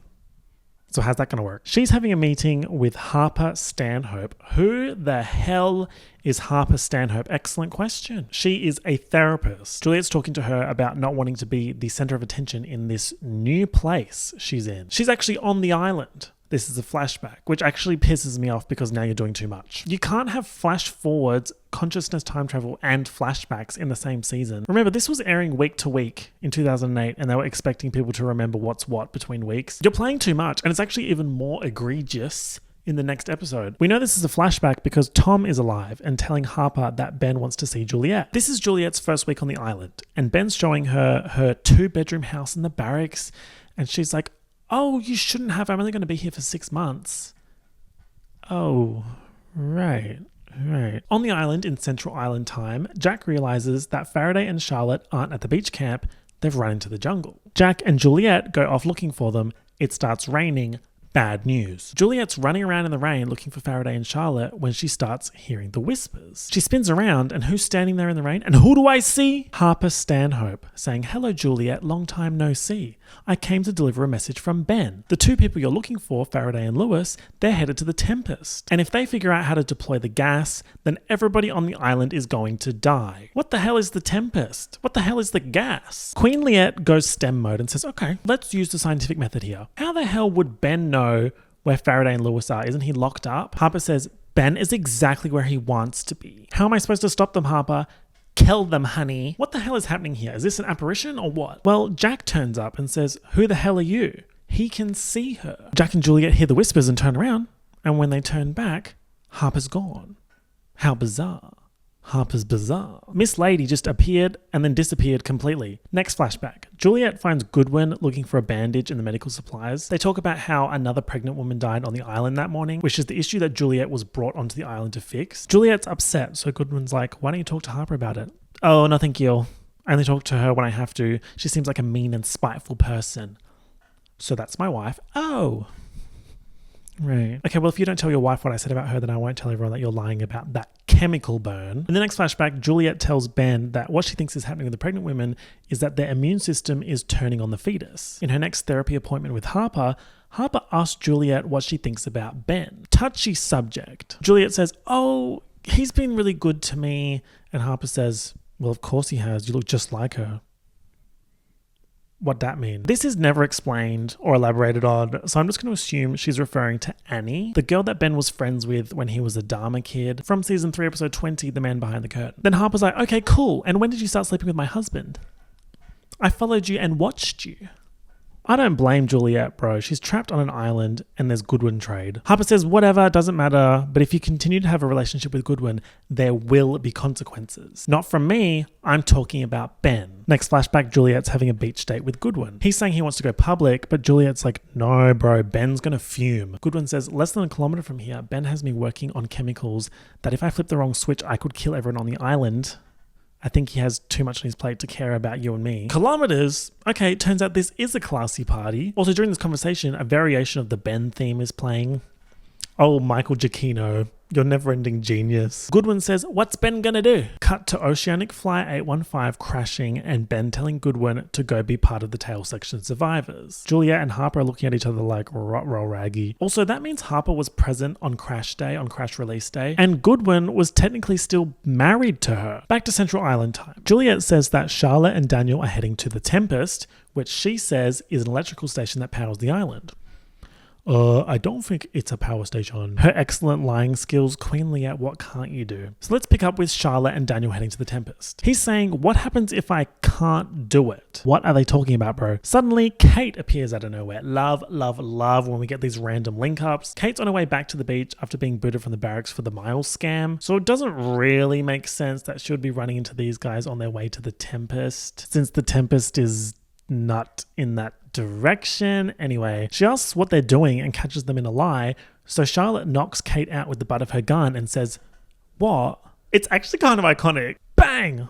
What? They should be using that in Charlotte edits on TikTok. Back at the barracks, Claire tells Locke that she wants to talk to Miles herself. Actually begging on my hands and knees for Claire to have some sort of plotline here, so we'll take it. She's like, maybe let me talk to him. We can try a softer approach with these potential rescuers since, you know, you killed one and Ben shot one. When Locke goes to give Ben his lunch, Ben's taunting him like, ooh, you still don't have a plan, do you? I could help you, you know. I could tell you about these boat people's boss. But Locke's like, man, shut your mouth. I do not trust you. Ben's like, okay, that's fine. I'll just show you. He takes Locke to a safe behind a painting in the living room. Inside the safe is a tape. Locke puts the tape in a player. On the tape is a video of Charles Widmore getting out of a car to beat up a man that Ben says is one of his people that got caught. Ben says that this is the man whose boat is parked offshore, the man who's been trying to find the island. Ben says he doesn't know how Charles knows about the island and thinks that Charles wants to exploit the island. Charles Widmore, of Penny Widmore father fame, of Desmond Taunting's fame, of Black Pearl Diary purchasing's fame. This is crazy boots. Ben gives Locke a file from the safe with everything he knows about Charles Widmore so far. Can we trust Ben here? I think it's safe to say Ben saying, I don't know how Charles knows about the island is a lie, but I can't tell you why. Jack and Juliet come across an unconscious Kate on the floor with blood running from her wound.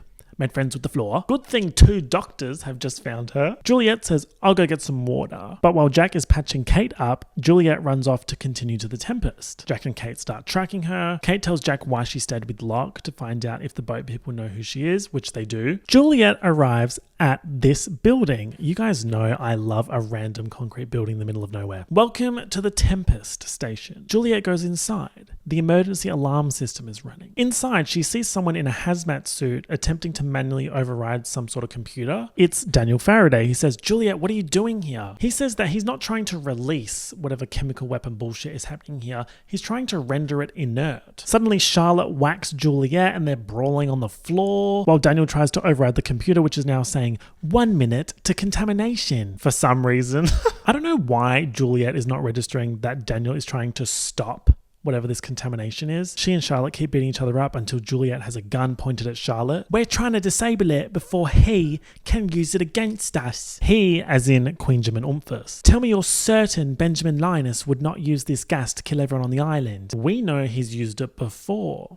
Oh my god, you guys. Hashtag the gas. Hashtag the purge. Hashtag the hostiles. From season 3, episode 20, when the hostiles fumigated the Dharma Initiative and killed everyone. Just after Ben killed his dad. You wouldn't read about it. Of course, Daniel manages to disable the gas with like 2 seconds to spare. It's very Mission Impossible vibes, but like the bad Mission Impossible with like the bioweapon. Is that Mission Impossible 2? Yeah. Next flashback. Ben bakes a ham and invites Juliet over. He was so happy to be baking the ham. He's ambushing her with a date-esque dinner. They're talking about how Juliet has been looking after the kids from the tail section, Zach and Emma. And she says, do they really belong here? And Ben says they're on the list. Who are we to question who's on the list and who's not? They are on the list. Oh, you are about to piss me off. Which list is this, hun? We have so many goddamn lists, bro. Tail section list. Middle section list. Ben's list of survivors for Michael to snatch in exchange for Walt. Jacob's list that Mikhail said Locke or Kate or Saeed went on because they were flawed. Flash forward Ben's list of people for Saeed to kill. Oh my good. So out of those, it'd have to be Jacob's list, right? At the ambush date-esque dinner, Juliet asks where Goodwin is and suggests that he should be brought back. And Ben says that Goodwin is making a case for a woman named Anna Lucia, that she would be a good member of their society. Didn't she impale him? Also, this is a good point to mention how different the perception of the others is now compared to season 1 and 2. So Goodwin was actually doing good, non-nefarious things, and they were being non-nefarious by taking the children and walking silently barefoot through the jungle, right? That's quite different to how we first saw all of that unfold. Life used to be so much simpler. Last flashback. Ben shows Juliet impaled Goodwin. He's like, oh no, guess I should have listened to you and brought Goodwin back. Foul. She's like, why did you bring me out here to see impaled Goodwin trade? And he's like, what? Why did I bring you instead of his wife? Yet another instance of Ben being a messy queen. Also, that implies that Harper is still alive at that point. Juliet realizes that Ben wanted Goodwin to die and set him up. Ben looks at Juliet and says, you're mine. Oh, foul. Foul throwing up vomit style. How could you not realize that considering everything I've done to keep you here? Foul, foul, foul, foul, foul, foul, foul, foul, foul, foul, foul, foul, foul, foul, foul, foul, foul, foul. So foul that the U changes to a W and it becomes about avian creatures. Foul. Jack and Kate pull up to the Tempest. I'm going to be doing Tempest roastings in a second, guys. Charlotte's like, sorry for knocking you out, hon. I had no choice. Why did she have no choice? That's not really explained at all. Like, why couldn't she tell Kate what they were doing, Ari, Ben, and Gas? Like, she would know by now that Ben is foul and would kill everyone on the island, so she'd probably believe what they were saying. Anyway, Kate goes with Charlotte inside to sus, and Juliet tells Jack that Ben wanted her to kill Daniel and Charlotte. She must be referring to Harper Stanhope appearing in the jungle saying Ben sent her. The Harper Stanhope incident, which also I don't understand. Did that really happen? This dialogue between Julia and Jack seemingly confirms that Harper was sent by Ben. How would she have even been in contact with him? Is she even still alive? Based on this, yes. What happened to the rest of the others? They're with Richard heading to the temple or something, right? But where the fuck has she been this whole time? Off screen? We have never ever seen this lady before. Like, could they not have used another other? It's just unnecessarily confusing. But now that I think about it, they've basically killed off all the others that we knew by name that weren't main characters. So I guess they wrote themselves into a hole. But was this necessary at all? Also, we will never ever see her again. But that's actually a consequence of the writer's strike. Apparently she was meant to come back in some capacity, but things got screwed up timing-wise and the actress was no longer available. Anyway, Juliet tells Jack that Ben is going to win this war against the boat people. And Jack better stay away when he does because Ben thinks Juliet is his and knows how she feels about Jack. Jack's like, I don't give a fuck, and kisses her at the front of the Tempest, on the stoop of the Tempest. Mind you, technically Goodwin only died like 68 days ago. Like, whoa, let's slow down, queens. Hashtag Juliet. Hashtag Jackliet. Jackate, you are bones. Cack, you are bones. Kate's actually double bones because she's not with Sawyer either. She's landfill at the moment. I hate to say it, but in my opinion, this episode is a big mess. The Harper Stanhope incident is one thing, but the Tempest is another. You're telling me there's a Dharma station on the island built for the purpose of releasing a toxic gas onto the island and killing everyone. Why? And this is the first time we're hearing about it, and Daniel and Charlotte nip it in the bud and that's it. The Tempest only appears in one episode for the entire series. Like, why even bother? You know what I mean? It's probably writer strike issues as well. The producers actually said that the Tempest was on the season 2 Blast Door map. You just made that up.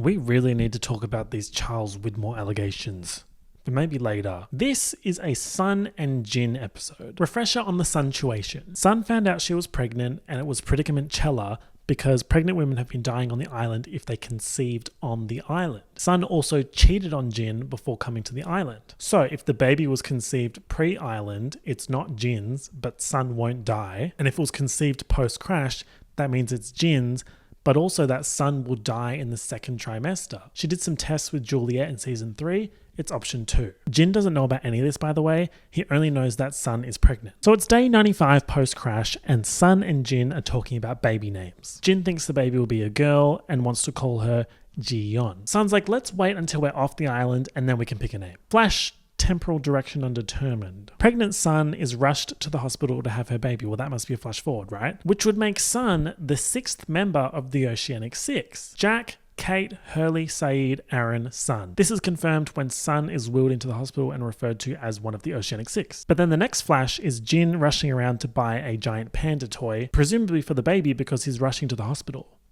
How's that going to work? It's the Oceanic Six, not the Oceanic Seven. 6-7. At the hospital, Sun's doctor is named Dr. Bay.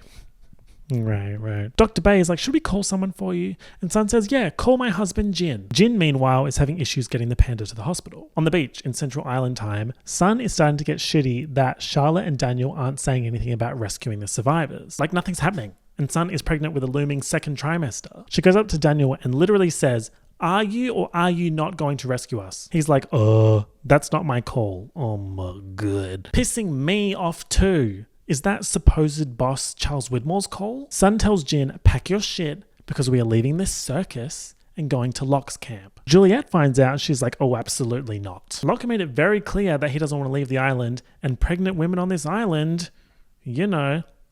But Sun doesn't believe Juliet about that anymore. She's like, Aaron's fine. I'm fine. I don't trust you and your stories. Juliet is trying to communicate to Jin how bad this idea is. Remember, Sun hasn't told Jin about what happens to pregnant women on the island. Juliet says to Sun, translate for me. No. Ooh. Juliet tells Jin, if Sun does not get off the island in 3 weeks, she will die. He doesn't understand. He just says, where Sun go, I go. Oh my god, bro. Juliet is pleading Sun to not go, but she won't listen. So to stop them, Juliet tells Jin, Sun had an affair. She was with another man and thought the baby was his. And let me tell you, he understands that. Sun slaps Juliet, very much admission of guilt vibes. Well, that definitely stopped this little expedition. Sun's begging Jin to let her explain what happened, but he's flat out ignoring her. He goes fishing with Bernard. Oh, that face card is just insane. They're on this little boat and Bernard tells Jin that Rose has cancer and the island makes her better, but they didn't go with Locke to stay on the island because he's foul. On the freighter, Desmond and Saeed have been confined to the sickbay. Desmond is feeling better. Let's celebrate. Let me hear you celebrate. Speaking of celebrations, there's not really that many birthdays happening. Do they just not remember when their birthdays are? I reckon I could cosmically tell when my birthday was, even if I was out of space. Frank tells them that they're being detained because the captain's mad they broke out and went to the radio room. Well, the door was open, so we thought you opened it. No, I didn't, dingbat. Later, while Saeed and Desmond are locked in the infirmary, someone slides a note under the door. Saeed's like, I wonder if this is from Ben's spy on the boat, the imposter. The note says, don't trust the captain. Love that whoever did this has the class and decency to still use the apostrophe on don't. Suddenly, the captain wants to see Saeed and Desmond. They're let out onto the deck to meet him, just as one of the crew members ties a chain around herself and jumps over the edge and drowns. It is dying Chella on this crazy-ass boat right now. Desmond and Saeed are like, what the hell? Why does no one give a fuck? And Captain Galt comes out like, hey, everyone back to work. He's Australian. Yay! This guy's the voice of Border Security Australia, by the way. No, I'm not kidding. Captain Galt explains that some of his crew are having a heightened case of cabin fever, which he thinks is caused by their proximity to the island, and that he's tried to turn the boat around, but somebody on board keeps sabotaging the engines. Could that be Ben's guy? The imposter? So he's like, okay, cool, whatever. Once you fix it, we can be rescued, right? Well, no, I have orders to just move to safer waters. Miss Girl, who gave the orders? Charles Widmore. That's genuinely what he sounds like. Charles Widmore. Footy, lads. Desmond's like, Charles Widmore? As in my girl Penny's annoying dad. The captain takes them to his office and shows them a black box. He says this is the black box from Oceanic Flight 815, recovered from the bottom of the ocean, and Charles Widmore boarded. Thank God we're finally picking back up with this. It was mentioned at the start of the season that the plane was found on the bottom of the ocean and then crickets. Galt says that the black box was found with the plane and the bodies of all 324 passengers. The wreckage was staged. How the hell would someone do that and why? Galt says Benjamin Linus did it. And that's one of the reasons why we want him. Julia apologizes to Sun, but says, bro, I know you hate me for telling Jin and you think I'm lying, but I'm not. You will die. You will die. You will 100% die if you do not get off this island. She says, you are my patient and I want to save you. Good person alert. Okay, so knowing all this, she gets off the island soon because we see in the flash forward that she has her baby safely. In the flash forward, she's yelling for Jin, but he never makes it to the hospital. Sun has the baby by herself, a baby girl, which she names Ji-yeon. On the island, Jin forgives Sun for cheating and says he knows why she did it and how foul he used to be. Whatever you did to that version of me, and I deserved it. Oh, his amazing growth? He asks, is the baby mine? And Sun says yes. They agree to stay at the beach because they have to get off the island. In the flashes, Jin arrives at the hospital with the panda bear, but when he gets to the room, it's not Sun he's bringing the panda for, it's the ambassador's daughter, because he's bringing the panda as a gift from Mr. Paik. Because this is a flash back. In Sun's flash forwards, Hurley arrives at Sun's apartment to take her and Ji-yeon to see Jin at the cemetery because he's dead. We've been having multi-directional flashes, or they are genuinely foul for that. That should not be allowed. And I'm saying dead quotations because on his tombstone, it says he died September 22nd, 2004 on crash release day, which we know isn't true and matches with the fake survivors narrative. Sun's at the tombstone just repeating over and over, I miss you so much. All the writers are going to hell. Desmond and Saeed are taken to their new room on the ship by the ship's weird-ass doctor. When they walk in, there's blood on the wall from someone blowing their shit clean off, so the doctor calls for the cleaner to come clean it up. We can see the cleaner, but he's in dark shadows and initially refuses to come. But as he walks closer, we can see that the cleaner on the ship is Michael. What the hell? Didn't bro escape from the island with Walt at the end of season 2? After rounding up Jack, Kate, Hurley and Sawyer at the request of legend icon Miss Clue, she said she knows your beard's fake Tom for Ben in exchange for the boat. And he killed Anna Lucia and Libby in the process. His royal foulness. He introduces himself to Saeed and Desmond as Kevin Johnson. Locke rounds up his Locke squad, including the now relatively free Ben, to discuss next steps. Ben even has a house now. Ben Nation is up. Locke's brought Miles to explain to everyone exactly why his group are on the island. Miles says, we're here for Ben, which everyone already knew. So they're all like, okay, so let's turn him over. Ben says, ladies, ladies, ladies. Once they have me, their orders are to kill everyone on the island. Now, why the hell would Charles Widmore want to kill everyone on Lost Island? Everyone's like, right, and we're supposed to just accept that you're part of the squad now. If that's the case, then tell us who your guy on the boat is then. Okay, it's Michael. It's Mike's Mike. Hello, it's me, crewmate. I am the good guy on the spaceship. I complete all the tasks. My goal is to complete all tasks. This episode is titled Meet Kevin Johnson. Michael is back. Walt! So somehow Michael is working for Ben, apparently. On the freighter, Saeed corners Michael and says, why are you here? And Michael says, I'm here to die, whatever that means. Saeed later asks him again, why are you here? He says, you wouldn't understand. Saeed says, just start from the beginning, tell me the whole story. Time for Michael's one big flashback that takes up most of the episode. He's in an apartment writing some note. Then he gets in his car, pins the note to his jacket, and drives full speed into a shipping container at the dock. He doesn't die, but that was his intention. He wakes up at the hospital like, bruh, we don't know when this is yet. We then see Michael pull up to his mother's house saying, I want to see him. But Walt doesn't want to see Michael. His mother says, I thought you were dead. They said your plane crashed in the middle of the ocean and yet here you are. And I can't tell anyone about either of you or call you by your real names. Oh, Mrs. Exposition, you were doing a fine job of dropping context. Thank you so much. Okay, so Walt is living with his grandma and she says that Michael can't talk to Walt until he tells her exactly what happened during the 2 months that they were gone. Mess, mess, mess. The bro's been lying, hashtag the lie. It's just a mess. We see Walt in the window for like half a second and it's so clear that he's aged 2 years since we've seen him and they're trying to pass it off as real time. Michael goes to a pawn shop and gives the owner the watch Jin gave him, saying, in exchange, I want a gun. The way you can just buy a gun in America. He gets the gun and goes to an alley to shoot himself, and just as he's about to do it, who turns up out of nowhere? Other Tom from the island. Gay Tom, oh my god. The return of Gay Tom. The one single gay person in this entire show. Rain on me. But surely there'll be more gay characters, right?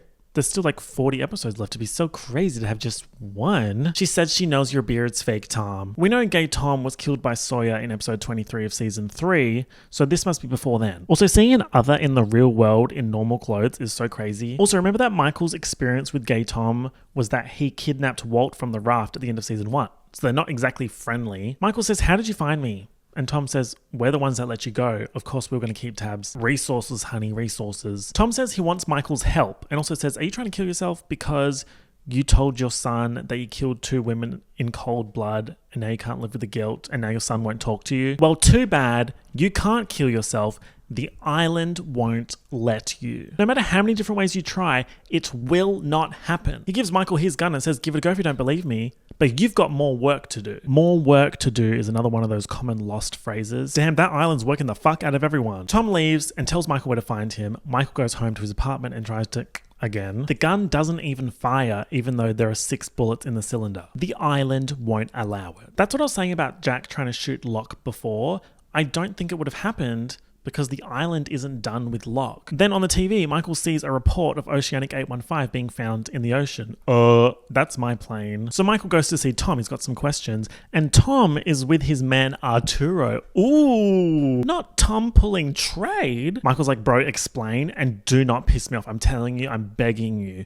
Do not piss me off." Tom says, "Okay, bro, that's a phony plane that Charles Widmore put down there and staged." Pause. Tom is saying that Widmore staged the wreck. Captain Galt said that Ben staged the wreck. Who staged the wreck? Tom says Widmore staged the wreck because he didn't want anyone besides himself finding out where the real plane ended up. Talking a lot of shit here, gay Tom. Do you have evidence? Do you have facts? Do you have proof? Tom shows Michael evidence of where Widmore got the bodies for the wreck and where he bought the plane, which apparently only cost $450K, by the way. What an excellent deal. Michael's like, okay, so what the hell do you want me to do? We want you on Widmore's freighter leaving Fiji. We think he knows where the island is. You are now deckhand Kevin Johnson.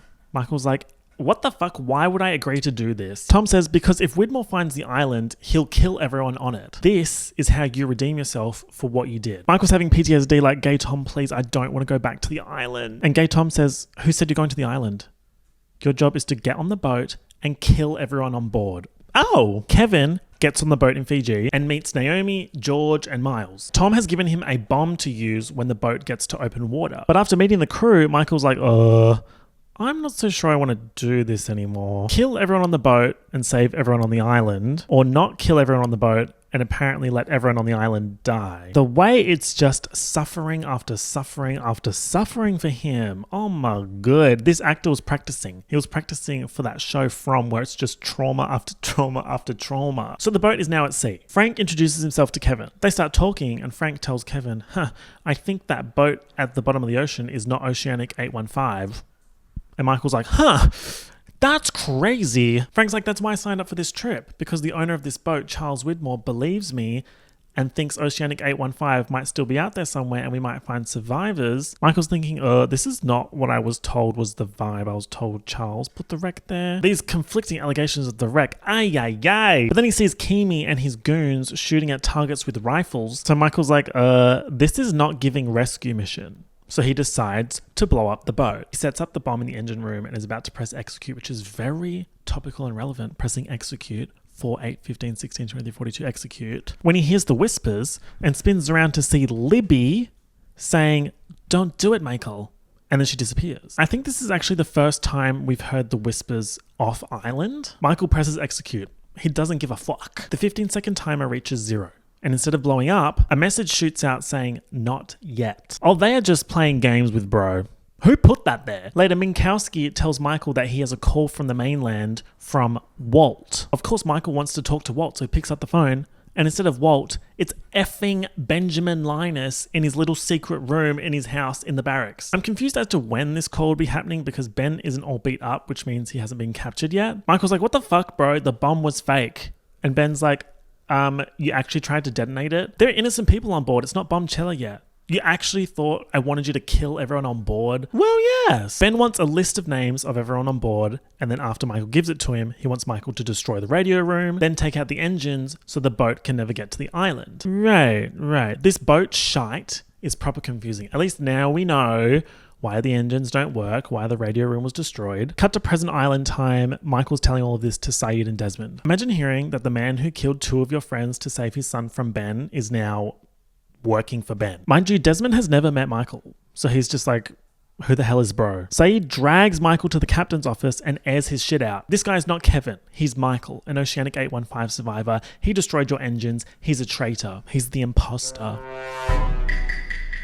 Hello, it's me, Cromant. Time for some terrible, terrible shit. Ben gives Alex a map to the temple and says this is a sanctuary and possibly the last safe place on the island. Whatever that means. He says that the rest of his people are there, the others, and that she should get moving. If the people on the boat work out that she's his daughter, they will use her to get to him. So Alex, Danielle, and Carl start heading towards this temple. Right at the end of the episode, they're on their way and they stop for a drink. Carl's looking around like, guys, I have a bad feeling about this. And then gets shot through the heart by someone in the jungle. Oh my god, bruh. Instant KO. He's dead. Danielle grabs Alex, who's spiraling, and says, we have to go now. Also, I love you. Shouldn't have said that. It's very end of the line, hun. They start running away, and Rousseau gets shot in the chest. Oh my god, bruh. Can you imagine being Alex? Your hot boyfriend and your mum you didn't even know you had just got shot in front of you. At least her hair looks amazing. Ayy! Alex realizes that she's not going to be able to run away from these mystery shooters, so she stands up and yells out, I'm Ben's daughter! Episode 9 starts with the doctor from the boat, his body, washing up on the beach near Jack et al. Oh, he's got lacerations on his face and neck. What the hell happened? Bro was fine the last time we saw him. There is some sort of time dilation between the island and the boat, so lots could have happened. Alex is being escorted through the jungle to the barracks by evil Kimi. He demands that she turn off the bleeding ears fence. I remember watching this thinking, okay, cool, so when is Danielle Russo going to pop up and save the day? She was one of the most interesting characters in season 1 and 2, so surely her story isn't done, right? Right? Wrong. Danielle Russo is dead, killed by Kimi and his team. In my opinion, that was A, bad narrative decision, and B, sloppily done. Yes, I get that her death was supposed to be a grand gesture, an ultimate sacrifice for the daughter she just had a reunion with, but I don't think the payoff was there. Maybe they needed to spend more time with Alex and Danielle being back together, or maybe had them be part of some portion of the Freighter/science team saga. It's not good. And such an unceremonious departure for such a loved character. I mean, she was loved by me at least. I don't know what people were thinking at the time, but it's just rude. It's rude. Anyway, so Alex turns off the fence. Speaking of the fence that was designed to keep out the smoke monster, where is old mate Smoke Monster that turned into Echo's brother that one episode? Remember Mr. Echo? The phone rings at Locke's house in the barracks. Didn't even know that shit worked. On the phone is an automated voice saying, Code 14J. Locke goes to Ben's house and says, hey bro, what does Code 14J mean? And Ben starts freaking out. He pulls a shotgun out of the piano chair and says, they're here. Oh my lord. He explains that that code is like a panic switch. Ben says to Locke that it's very important that Locke survives what's about to happen. What does that mean? They're fully playing in my face. They're playing in our faces. Our faces being played in. So Locke asks what that mean, and Ben says, because there's only one person who can save us now, and that's Jacob, and we have to go to him together. Locke's like, bro, I can't find the cabin. I don't know where it is. And Ben says, well, Hurley does. Gag. So evil Kimi and his squad are descending on the barracks. Sawyer runs to get Claire while Locke, Ben and Hurley board up one of the houses. Then the shooting starts. People are being downed left and right by Kimi's men. Mind you, it's extras that we've barely seen before. So we have to assume there's some random ass survivors that have made it this far to day 97 just to be gunned down in some bullshit. Kimi bazookas Claire's house. You surely have not just killed off 2 important characters in dumb ways one after the other. No, thank God. She's alive, but she's out of it because she legit just got bazookaed. Hurley has Aaron, so he's fine, but we know he's going to be fine anyway because he's #Oceanic6. Sawyer manages to bring Claire into the safe house, and then the doorbell rings. It's Miles. How the hell is he there? He says Kimi's team let him out and gave him a walkie-talkie to give to Ben, saying they have Alex. Kimi talks over the walkie-talkie saying, my name is Kimi. I work for Charles Widmore. Okay, so that confirms that these are Charles Widmore's guys. Kimi tells Ben to look out the window and he sees that they've got Alex at gunpoint. Come outside and surrender or we'll kill her. Ben uses that big brain of his to think of a plan, which is basically to tell Kimi to jump. Kimi tells Alex to say goodbye to Ben and she says, Dad, these guys are serious boots. They're not playing around. They killed Carl and Danielle. And Ben says, I've got everything under control. It's going to be okay. Kimi counts down from 10. Well, Ben's amazing new plan is to bluff and say, Alex isn't even my daughter. I stole her as a baby. She's a pawn. She means nothing to me. I'm not coming out of this house. So Kimi kills Alex. Alex Russo is dead right after Danielle Russo was killed and Alex's boyfriend Carl. Ben is absolutely shell-shocked. He thought Kimi was just baiting him. Another unceremonious death, and this one's actually quite foul. Then Ben says he changed the rules and then runs off to his secret room, shuts a metal door behind him so Locke and Al can't follow him, and then opens another secret door within the secret room. And this one's looking old as a hill and covered in ancient runes. Ben, Flash, direction undetermined. He wakes up in the Sahara Desert wearing a big heavy Dharma jacket with the name Halawax on it and a big gash in his arm. He's got no trail in the sand. He's just kind of there, like he appeared. Two men with guns on horses pull up on him and he's like, oh my god, I'm surrendering. But then pulls out his baton and kills them. Guys, do not play with Benjamin Linus. He takes one of the guns and one of the horses and escapes. In a city in Tunisia, he checks into a hotel as Dean Moriarty and asks the receptionist, hun, what's today's date? Weird question, but it's October 24th, 2005, of course. Okay, so this is a flash forward. He sees a news report on TV of Saeed saying he just wants to bury his wife in peace. Bro has a wife. Then Ben goes to Iraq, where there's a funeral for Nadia. Remember Nadia from Saeed's earlier flashbacks? That story was so complicated, I don't even know what to say. Either you remember her or you don't. Saeed sees Ben and says, what the hell are you doing here? And Ben says, I'm here to find the man who murdered your wife. Right. Saeed asks Ben how he got off the island. And Ben says he used Desmond's yacht, the Elizabeth, to get to Fiji. And I believe y'all. Ah, yes, the Elizabeth. Libby's boat that she lent to Desmond. Ben says that one of Charles Widmore's men was at Nadia's procession, and he has a picture of this guy in Los Angeles speeding away from the spot where Nadia was killed. The way these people just keep suffering and suffering, bro. Why would Charles Widmore want to kill Nadia? In the next flash forward, Ben is in Iraq tailing the man he told Saeed killed Nadia, and the man gets wise and gets Ben at gunpoint. Ben says, my name is Benjamin Linus, and I want you to take a message to Widmore for me. Then Saeed kills the man. Grah. He gets the gun, he's like, bro's dead, still going, it's like a Family Guy skit. He empties a full clip in this guy's back. Ben says, go home, Saeed.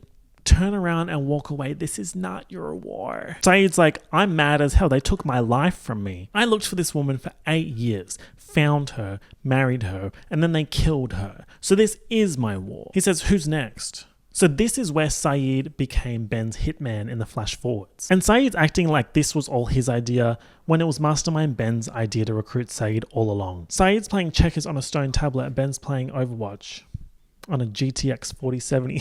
Back to Central Island time. Ben comes out of his secret room like he wasn't just in there going to some ancient second secret room. He tells everyone that in a few seconds, we're going to run away from the house as fast as we can, as far away as possible from Kimi's men. Suddenly everything starts shaking.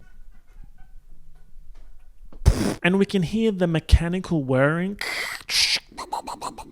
of the smoke monster. Yes, welcome back, Smoke Monster. We are so excited to see you. It would appear that Ben summoned the smoke monster. How the hell did bro do that? Has to be something to do with the ancient room. We will get an answer to this in season 6. The smoke monster goes to town on Kimi's team while Ben says goodbye to Alex and John et al. Run away. Ben is crying over Alex's dead body with the sound of the smoke monster ripping people apart in the jungle. It's pretty baller. I don't like how they killed these characters, but I do appreciate that it was sudden and tore down some of the plot armor that we were starting to see around some of these characters. Something you'll see in season 5, especially in season 6, is this show does not care if a character is a main character. Honey, they're all going to catch it. Ben meets back up with the Locke squad and he and Locke are like, okay, cool, time to go see Jacob at the cabin. Sawyer's like, time to see who at the what? I've actually had it with this clownery. I'm going back to the beach with Claire, Aaron, Miles, and Hurley. Locke pulls a gun on Sawyer and says, Hugo stays with us. Remember, Hurley last saw the cabin, so Locke and Ben need him. To stop Locke and Sawyer shooting each other, Hurley agrees to go with Locke. Daniel manages to get the satellite phone working just enough to send a Morse code message to the boat asking what happened to the doctor. I don't remember the phone breaking, but girl, whatever. They get a message back. Daniel's listening to the beep beep boop like, oh, cool. They're saying that the helicopter is coming in the morning. Yay! Then Bernard is like, No flop. The message said, the doctor is fine. What are you talking about? Oh, Bernard, you ate that. But what does that mean? How can the doctor be fine? His decaying body is legit over there. He's in there, asleep. Jack's like, mate, why did you say that shit about the helicopter coming tomorrow? Were you ever going to take us off this island? And Daniel says no. Then Jack's appendix starts hurting. Oh my God. In the last flash forward, Ben is in London in this amazing coat. He arrives at some apartment building and puts a key in the elevator that takes him up to the penthouse apartment. He walks in and says, wake up, Charles. He's in Charles Widmore's apartment. His Wake Up Jeff cosplay. Charles is like, I was wondering when you were going to show up. Are you here to kill me, Benjamin? Ben says, we both know I can't do that. Our 16,000th unanswered question for the season. Let's celebrate. I'm assuming he can't kill Charles in the same way that Michael couldn't off himself. The island won't allow it. Ben says that he's there because Charles murdered his daughter. He's there to tell Charles that he's going to murder Charles's daughter, Penelope. You shouldn't have changed the rules. On Ben's way out of the apartment, Charles says, that island's mine, by the way. Always was and will be again. And in reply, Ben says, but you'll never find it. The girls are fighting! Right, so Jack's appendix is fucked. The doctor gets sick, being a repeat storyline on this show. Can you come up with something else, no shade? The camp is in disarray because of the confusing Morse code message, and Daniel's saying that the boat's not even replying anymore, so everyone's like, what do we do now? And Jack's fighting for his life. Queen Juliet's like, right, we're going to have to remove your appendix. On the beach right now. She sends Sun and Jin to the staff. Yes, we all remember the staff, the Dharma medical station, to get some supplies. Daniel and Charlotte say that they can help, but no one really trusts them right now. So Juliet gives Jin a gun and says, you can take him with you, but if either of them tries to run, shoot him in the leg.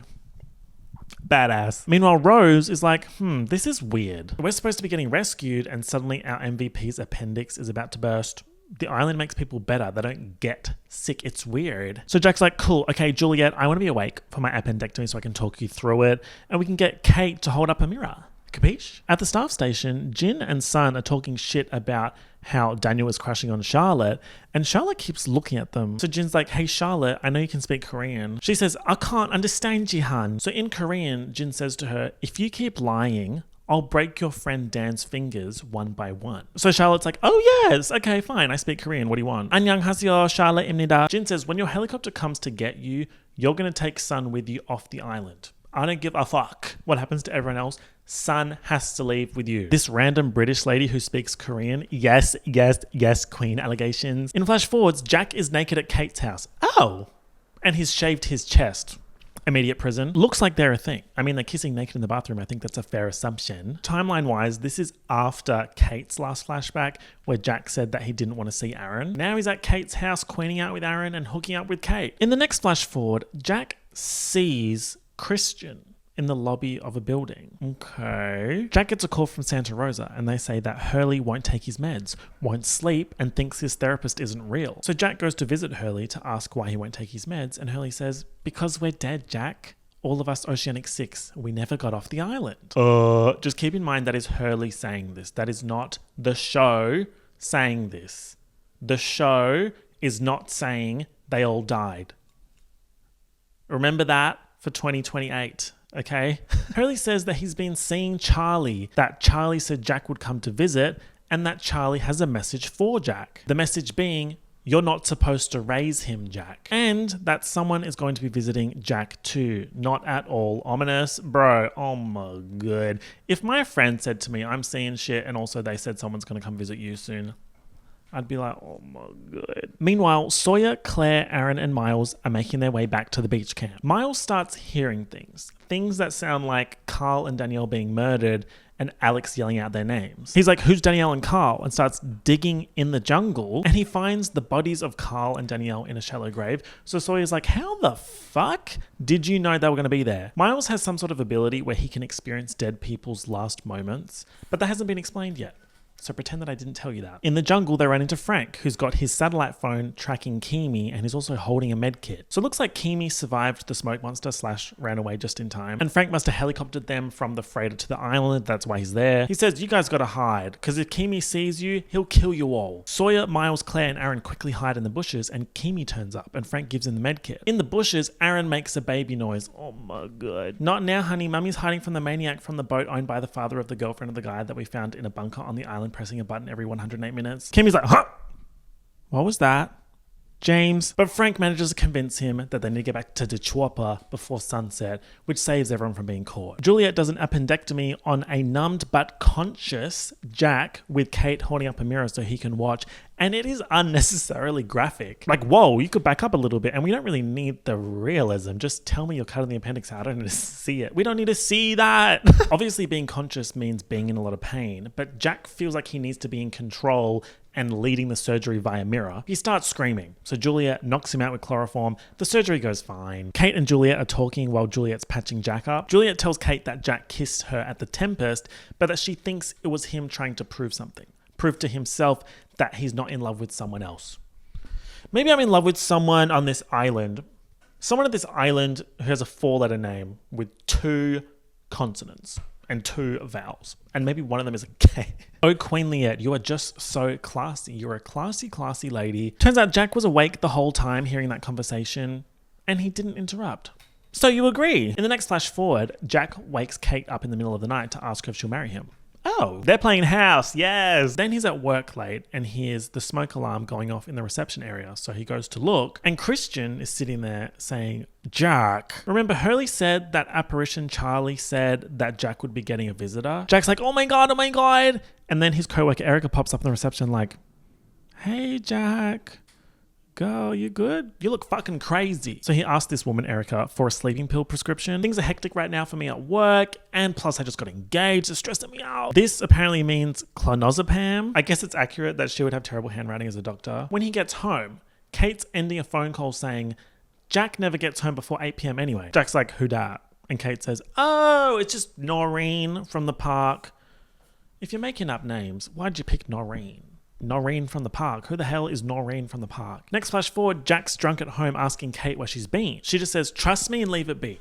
He asks her again. He's yelling at her. Kate's like, I was doing something for him. For Sawyer. I made him a promise. Jack's like, oh my god. Sawyer stayed on the island. He chose to stay. I came back. I saved you. Interesting word choice here. Stayed on the island. He chose to stay. That implies he's still alive. But the I came back, I saved you. I don't like his tone. Kate's looking at all the empty bottles. She's like, you can't be doing this. You got to figure out your problems or you can't be near my son. My son. Drunk Jack's like, right, so you're not even related to him. And of course, small child Aaron was awake and heard all of that. Then there's some big time crazy shit. Sawyer, Miles, and Claire are sleeping around a campfire. Claire wakes up and can't find Aaron. But then she looks around and sees Christian sitting by the fire cradling Aaron. Now remember that Christian is actually Claire's dad. She and Jack are half siblings. They just don't know it yet. The next morning, Sawyer and Miles wake up. Claire is gone. She's Gone Girl. She's doing Gone Girl cosplay. Miles says she just walked off into the jungle in the middle of the night and she wasn't alone. She was with some guy that she kept calling dad, so I assumed it was fine. Sawyer's like, what the fuck? Then they hear baby Aaron crying in the jungle and Sawyer finds Aaron all alone. Claire has disappeared. Now, I don't want to stress anyone out, but this might be the last time that we see Claire and Aaron together in a very long time. Whew, can we all calm down? No, we can't. Episode 11. Episode 11 starts with a woman in a 50s themed bedroom getting ready for a date, crossing a road in the rain and getting hit by a car. At the hospital, she tells the nurses that she's pregnant. She has the baby prematurely. She names him John. Cut to John, Locke, Ben and Hurley trudging through the jungle at night looking for the cabin. Locke and Hurley are following Ben. Ben's following Hurley. Definitely no one's following Locke. None of them know where the cabin is. The next morning, Locke wakes up to the sound of someone chopping wood. Ben and Hurley are still asleep, so he's like, who the fuck? He goes and investigates and finds Horace chopping wood. Horace as in Ben flashbacks Horace, as in gassed to death Horace. Horace tells Locke that he's building a getaway for him and his wife. Horace is like, I've been dead for 12 years, lol. You gotta find me. And when you find me, you'll find Jacob. He's been waiting for you for a real long time. And then Locke wakes up. He now knows where to go. Ben sees Locke's post-dream clarity and he's like, I used to have dreams. There's a notable air of, I'm pissed Jacob dropped me and chose John Locke instead. They follow Locke to the Dharma Initiative murder pit where John was led to in the dream by Horace. The pit that holds the skeletons of all the Dharma people that Ben helped kill. Hurley's like, oh, you wiped out the Dharma Initiative? No, I didn't do all of that. Didn't the others kill them? Yes, but it wasn't my decision. Whose was it then? Their leaders. Weren't you their leader? Not always. That's important, and we will find out who ordered the mass murder of the Dharma Initiative. Quick side note, that's one of the things about this show that pisses me off when people are like, none of the questions get answered. Yeah, they do. A lot of them get answered. There's like a few that don't, but most of the major ones do get answered. Locke finds Horace's skeleton in the pit, and in Horace's skeleton uniform, he finds blueprints for the cabin he was building with the location marked on a map. Locke's like, okay, cool, got a map to the cabin now. Hurley, don't need you to stay, girl. Turns out I don't need you to find the cabin. But Hurley's like, bro, I'm not walking off right now by myself into the middle of the jungle. We're Ohana right now. In the next flashback, baby John has been baking in the premature babies section for a while, and he's now ready to be reunited with his mother, except she can't do it. Her mother is also with her, and when they're talking about adoption, she looks out the window in the hospital room and sees Richard. Oh my god, bruh. So, Richard. Where do we land with bro? In season 3, Ben made a comment to Richard. He said something like, you do remember birthdays, right, Richard? And then Richard was in Ben's childhood flashback on the island looking the exact same then as he does now. And now here he is looking the exact same again in this flashback in the hospital with baby John. Next flashback, John is a few years old and Richard goes to the orphanage to see him. Richard says that he runs a school for children who are extremely special.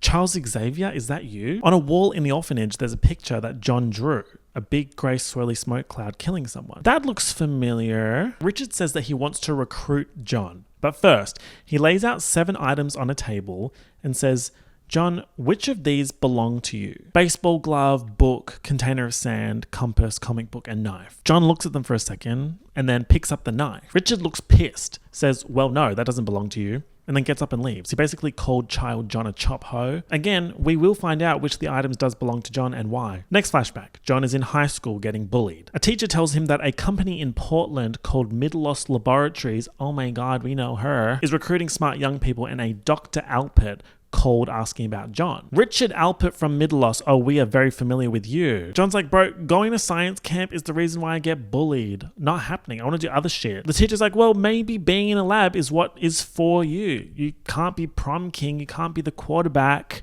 And teenage Locke says, don't tell me what I can't do. Oh, that classic John Locke gem. Turns out he's been saying that shit for decades. Next flashback is post John being pushed out of the window by his father, and he's doing physical therapy on his legs. He gets wheeled away in a wheelchair by a man who tells him not to give up, and it's a miracle that he survived falling from 8 stories. The man pushing the wheelchair is Matthew Abaddon.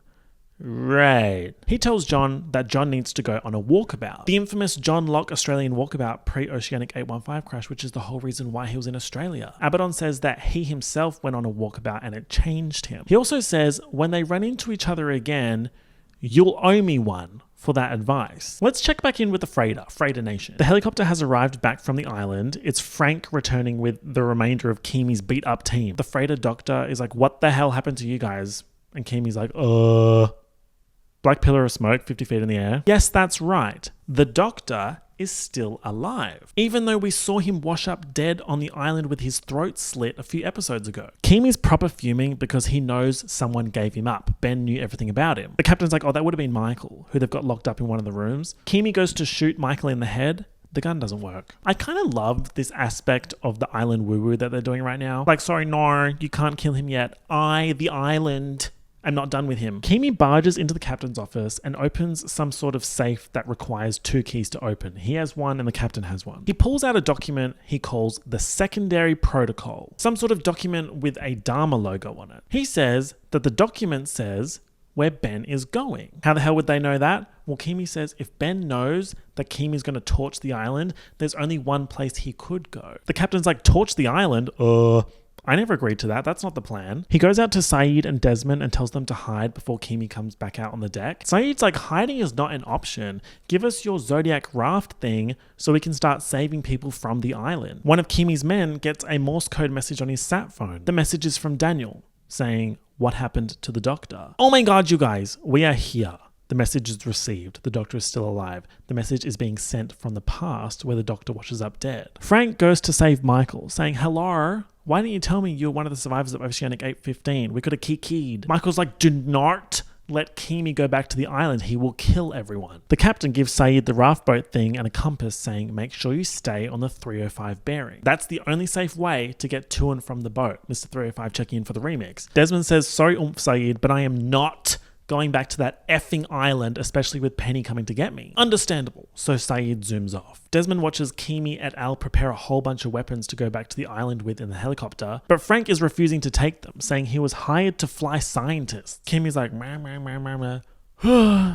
And kills the doctor. "Refuse for another 30 seconds, Frank, and I'll kill someone else." He slit the doctor's throat, which is how he arrived on the beach 2 days ago. Worth noting that he throws the body overboard. The body is not following a bearing of 305. The Border Security Australian captain arrives on the deck with a gun pointed at Kimi. He's had enough of the shit. Kimi's got some sort of device on his arm and says, "I don't think you want to deal with that." And while the captain is distracted looking at this shite on Kimi's arm, Kimi shoots him and kills him. Australian actor down. No! Border security. No! Frank's like, fuck, I guess I gotta fly this chopper then, FML. What Kimi is doing now seems to be off book from what Widmore hired him to do. For me to fully explain what Widmore's plan is here, you need to know more about him, which we won't get to until season 5. But the thing is, we will get there. On the beach, Jack et al. Hear the helicopter approaching. As it flies over them, a backpack falls out. Frank has given them his satellite phone that's tracking Kimi's satellite phone. Locke, Ben, and Hurley are still walking through the jungle looking for the cabin. Ben has low-key lost faith in Jacob after Alex was murdered. Imagine the foulness of being told you are chosen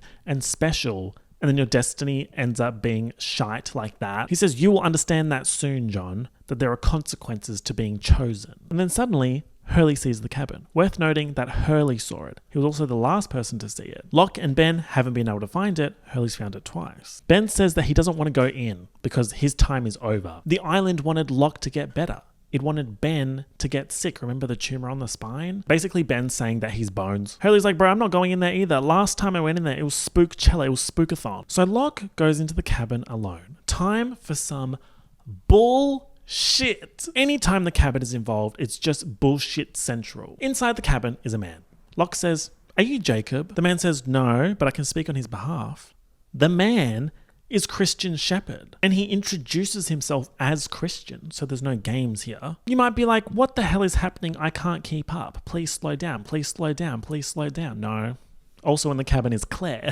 She's in some sort of Delulu mode. She's like, "Don't worry about me. I'm with him. I'm fine." Where's the baby? Your grandmama's the baby. Christian says the baby's where he's supposed to be, which is not here. Right. Christian's like, "Oh, also, Locke, maybe you don't tell anyone that you saw Claire in here. Also, the boat people are coming back and we can't waste time, so ask me the one question that matters." John asks, "How do I save the island?" Locke comes out of the cabin. Ben says, "Did he tell you what we're supposed to do?" And Locke says, "He wants us to move the island."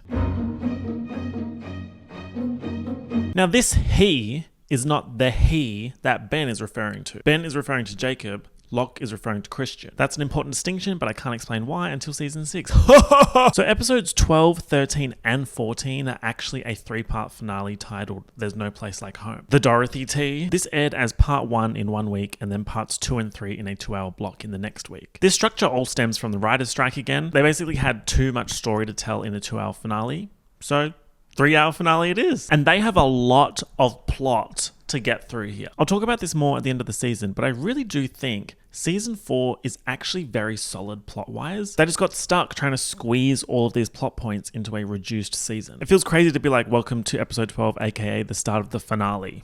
But here we are. This episode starts with a plane in the sky. Mind you, we haven't had a plane crash flashback in 2 seasons, so we haven't been on a plane in a while. This time, we're in a cargo plane. The pilot tells a Miss Decker, who's wearing an Oceanic Airlines badge, to tell them that we're about to land. In the back of the plane are Jack, Kate, Aaron, Hurley, Saeed, and Sun, the Oceanic 6. Miss Decker says that they'll be landing at a military base soon, and there'll be reporters there to ask questions, but they don't have to talk to them. But Jack says they will. And when Miss Decker leaves, Jack tells the rest of the Oceanic 6, We all know the story. This would be referring to the story he told in the flash forward of Kate's trial, about 8 people surviving the crash in the water and then only 6 eventually making it. Would be good to know why they're running this story, and we will find out in episode 14. The plane lands at a military base and the Oceanic 6 are greeted by family. Hurley, his mum and dad, Son, her mum and dad, Jack, some woman who kisses him on the mouth. Who the hell is that?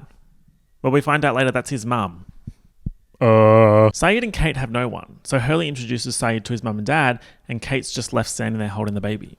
The grandmama's the baby. The next flash forward is the press conference where I got these delicious screenshots with the name tags. Miss Decker is going through the details of how the Oceanic 6 survived, including photos like this of them arriving on an inhabited island on a raft. So when did that happen? We will find out. The press starts asking questions. Ooh, they love to ask questions, don't they, the press? Jack, how did you survive the plane hitting the ocean? It happened really fast. We were in the water for over a day and then we washed up. You guys look pretty healthy for being on an island for over 100 days. Mr. Reyes, are you excited to get your 150 million back? Girl, no, that was bad luck money. Someone asked Son if her husband was one of the people who died on the island after surviving the crash. Son says no, he never made it off the plane. Kate, what was it like giving birth on the island? You had to have been 6 months pregnant when you were arrested in Australia. Next question, please. Mr. Gerard, could there be any other survivors? No. Absolutely not. Why are they saying that? After the press conference, Saeed is told that a woman is there to see him. It's Nadia. Yes, reunion Chella. Nadia, you're looking good, girl. Saeed can't believe it. That's my girl. That's my girl. And look, she got that hair done before she turned up to the military base. She went to the salon and said, ladies, my ex-boo thing from like 8 years ago in a different continent has just been on an island for 100 days and he's coming back and I need to serve at the military base. So can you just do your magic? And they did. Why is no one at the press conference asking why all 324 passengers were accounted for in the staged wreck? Back to CIT Central Island time on the island, it's days 99 to 100.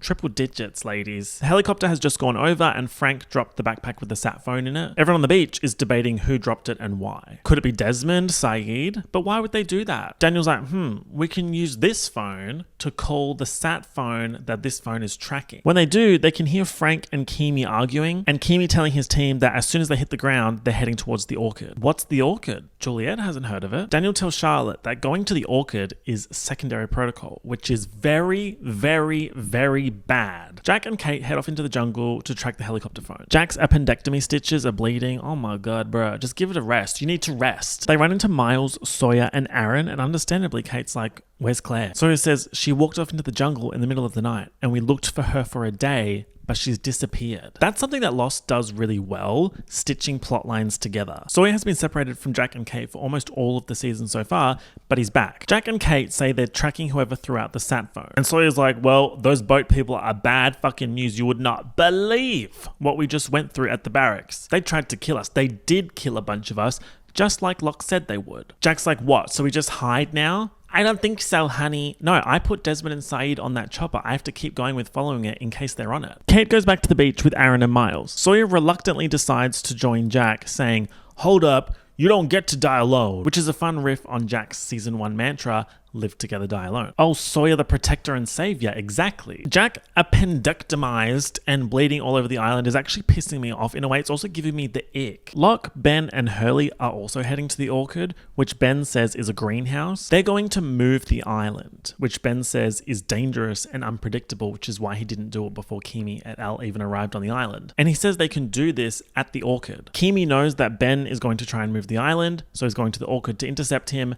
Secondary protocol. On the way there, Ben suddenly starts digging up a box in the middle of nowhere, and inside is a mirror, binoculars, and some crackers that Ben says are 15 years old, so that box has been there for a while. He starts using the mirror like this to communicate with someone. Locke says, who are you communicating with? Ben says, who do you think? The person Ben's communicating with flashes light back, and then Ben's like, okay, now we can go. Oh, now I'm pissed. It's question Chella. Ben saying, who do you think? Answer the damn question. We don't get a proper answer, but it's probably just Richard. Saeed arrives on the beach with the motorized boat, saying I have to start taking people back 6 at a time right now before the chopper gets back to the freighter. Why is that, Saeed? Because they're going to kill everyone. Oh, Well, Jack and Kate just went into the jungle running after them. Daniel's like, hey, Saeed, if you're going after Jack and Kate, I can start ferrying people to the freighter. Pause. Can someone effing explain how the doctor washed up on the beach 2 days before he was killed, and yet Saeed goes from point A to point B with no delay? Well, that would be because Saeed followed the bearing. When the doctor was killed, he was just thrown overboard. No bearing. They're deciding who to first send on the raft when Kate, Miles, and Aaron turn up on the beach. Kate's like, oh my god, Saeed, why are you here? Jack and Sawyer have just gone off looking for you. She gives Aaron to Sun and tells Saeed that she can help with tracking Jack and Sawyer and bringing them back. This is stressful. We know who ends up being rescued. We don't know what happens to everyone who doesn't get rescued, and we keep getting groups of eventual rescuees linking up and then separating. We even have Hurley telling Locke and Ben, yeah, excited to move the island, but like, I still want to get off it. And Locke says sorry, but I'm afraid it's a little bit too late for that. Except we know he does end up getting off the island. So Sun, Aaron, Jin, and Faraday are first on the boat to the freighter to apparent rescue. How's that going to work? Flash forward. Sun is at her dad's office about to be extremely baller. She's got her pregnancy belly and her father's like, how's that going? And Sun's like, bro, shut the hell up. You don't give a fuck. And we both know you hated my husband. Her dad's like, I'm your father. You better respect me. And Sun says, I got paid my crash settlement this morning and I bought a controlling interest in your company. So you better respect me. Right. Baller allegations. Father endings are now. Sun says it's because of him that they were even on the plane in the first place. He ruined Jin's life. 2 people are responsible for his death and you are one of them. Who's the other? So basically Sun has the mind of a mastermind with these business moves. Sun Quan, your next mission is to end Elon Musk. Do you accept? Also in the flash forwards, Hurley arrives home to an empty house and starts hearing the whispers. Oh my god, bro. But it's just everyone throwing him a surprise birthday party. Kate and Aaron are there, Saeed and Nadia. His dad gives him his birthday present, the fixed Camaro. His dad said he worked on it as a memorial to Hurley after the crash, but now Hurley's back. They go to take it for a spin, but when Hurley gets in the car, he sees this. 4, 8, 15, 16, 23, 42. You're talking about the numbers. Oh, the evil numbers, you are so loved. The numbers low-key fell off after season 2, which I personally was not happy about, but I understand they had sort of run their course and there was so much other story to tell. Would love some more information about the hieroglyphics that appeared in the Swan Station when the numbers weren't entered in the computer though, but I'm glad they're back, these crazy girls. So after seeing the numbers again, Hurley flips out and starts running down the street yelling out, I don't want any of this! The next flash forward is Jack at his father's funeral. He actually says, 10 months ago, I was writing funeral notes on the back of a napkin, so we finally have a timeline indicator here. Also, no body at the funeral because it fucking disappeared on the island, but with the fake story they can just say, oh, it's in the plane. Afterwards, a woman comes up to Jack and says she thinks she's the reason Christian was in Australia when he died. She says, I was still in the hospital, he came to see my daughter, his daughter. Jack's like, okay, random Australian lady. Christian didn't have a daughter. Yes, he did, and she was on your plane. Can you believe that? You were on the plane with your sister and you didn't even know. Her name was Claire. Bro. So Jack has just found out that Claire is his half-sister and he's flipping out, bro. He can see Kate at the funeral and she's holding his nephew. Meanwhile, Claire is on some bullshit back on the island. Mess. We've known about this family tree for a couple of seasons. So at least finally Jack has caught up. He's flipping out. He cannot believe it. Imagine being told that. On her way out, Claire's mum tells Kate, your son is beautiful. They were beautiful. That is a niche dance mums reference, by the way. They were beautiful.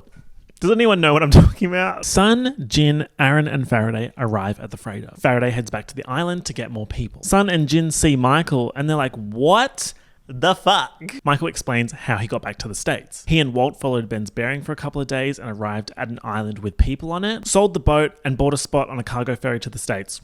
Easy. Now, Michael has fixed the engine that he previously sabotaged, and Desmond tells the new captain to take them to the island, presumably to make subsequent survivor trips shorter for Daniel. When the captain tries to start the boat, they're getting crazy radio interference. But how is that possible if the radio room is down? Something on the boat is broadcasting a radio frequency. So Desmond's like, okay, T, I'll find it. In the hull of the boat, he finds a shitload of C4 explosives. Who the fuck put that there? Jack and Sawyer have been tracking the sat phone and they reach the helicopter. Frank is inside handcuffed to a chair. He says, cut me loose and we can fly away. Yay. Turn me loose. He says Kimi and the other monsters are about to grab Linus at the orchid and we don't want to be here when they get back. Sawyer's like, pause. What will Kimi do to the people with Ben?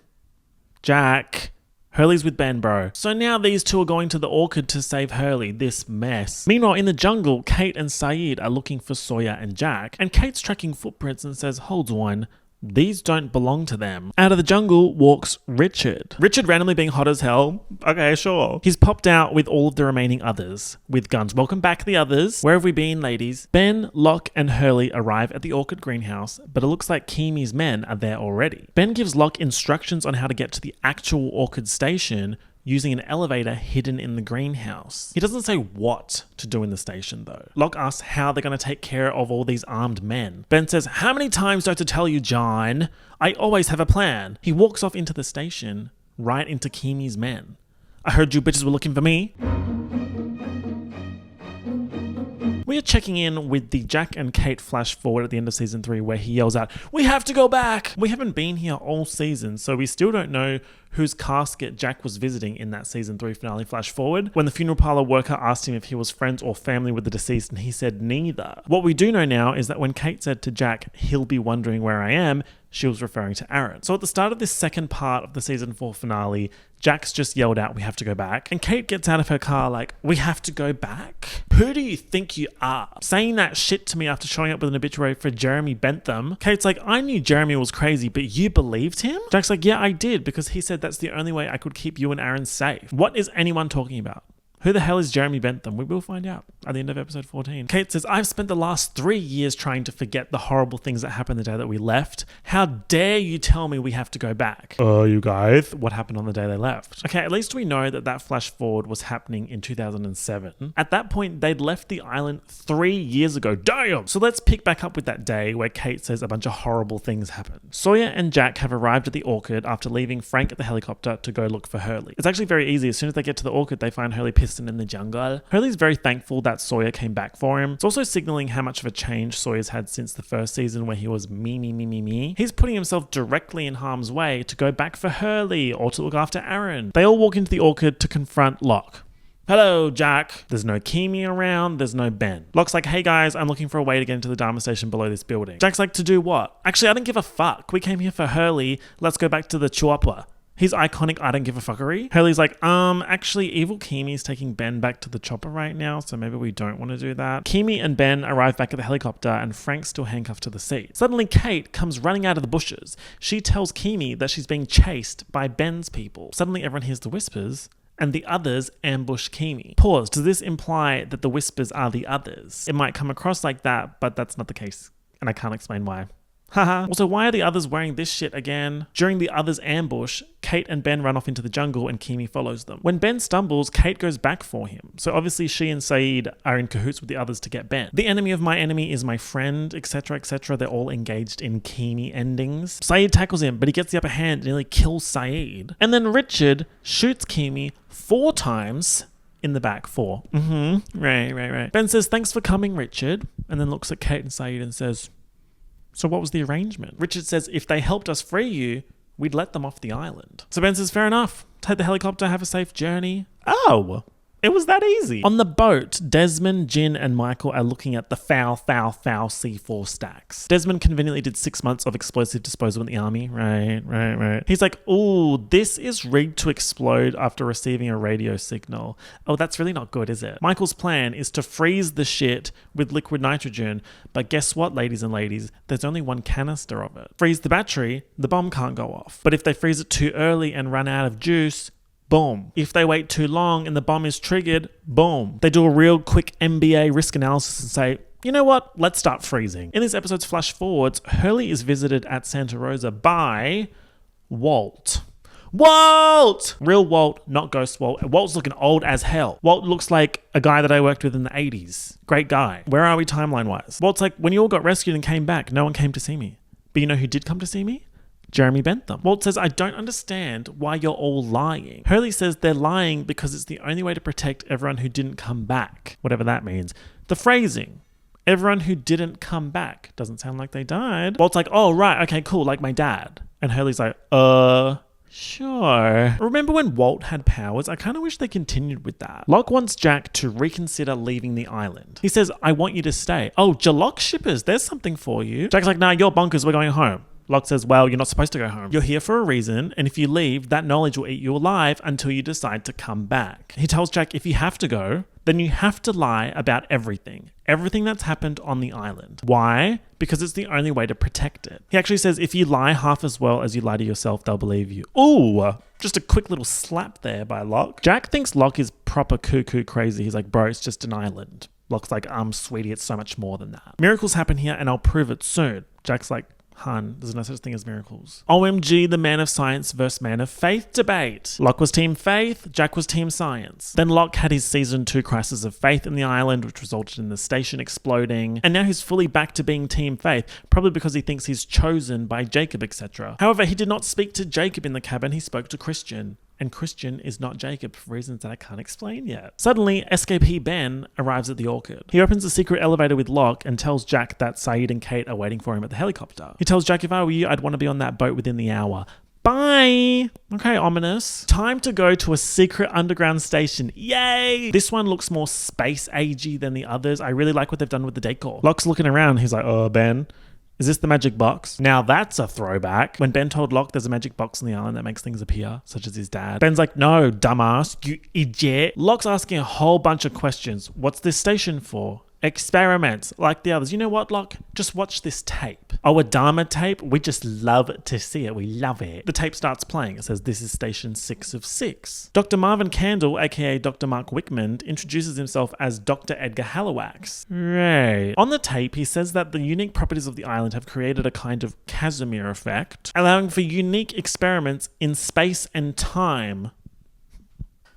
He shows a section of the station called the Vault and says it's built next to a pocket of negatively charged exotic matter. You can't leave inorganic materials inside the chamber, especially not metallic objects. While Locke's watching this, Ben's putting a whole bunch of inorganic materials in the vault, lots of metals. On the video, Dr. Halifax says he's about to send a rabbit 100 milliseconds into the future, and then the tape stops working. Locke's like, hey Ben, sweetie, hun, bae, did they just say they're going to send a rabbit into the future?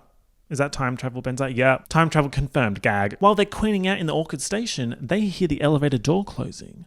Someone is about to pay them a visit. Person of the decade Queen Yulfarasley has come back to the island to get more survivors. He's such a good person. In fact, Queen Liette says to him, thank you for helping us. 2 queens maximizing their joint slay when real recognizes real. Daniel tells Miles and Charlotte they need to be on the next boat. Miles is like, I'm gonna stay. Then he tells Charlotte he's surprised she's leaving after all the time she spent trying to get back here. Get back here. Charlotte's like, what do you mean? He says, what do I mean? Oh, the gagganings. Love, love, love. That kind of stuff. So Charlotte tells Daniel that she's going to stay on the island for now. He's like, what the fuck? Why? She says, because she's still looking for where she was born. If Charlotte was born on the island, that'd be a level 10 gag, I think it's fair to say. She kisses him on the cheek and says goodbye. Juliet also tells Daniel that she's not leaving the island until she gets everybody else off safely first. Perhaps she's trying to make up for being an other and putting these people through it, much like Michael was trying to make up for killing Libby and Ana Lucia by trying to save everyone. So because all of these main characters are staying on the island, Daniel's heading back to the freighter with a bunch of Kia survivors. The Kia boat, it's not looking good. Sun and Aaron are already on the freighter, but what about the rest of the Oceanic 6? Hurley, Jack, and Sawyer link up with Kate and Saeed at the chopper. Frank is no longer chained to the rhythm, aka handcuffed to the chair. They all get in the helicopter. Hurley's like, okay, cool, we can drop everyone off at the boat and then come back and look for Claire, right?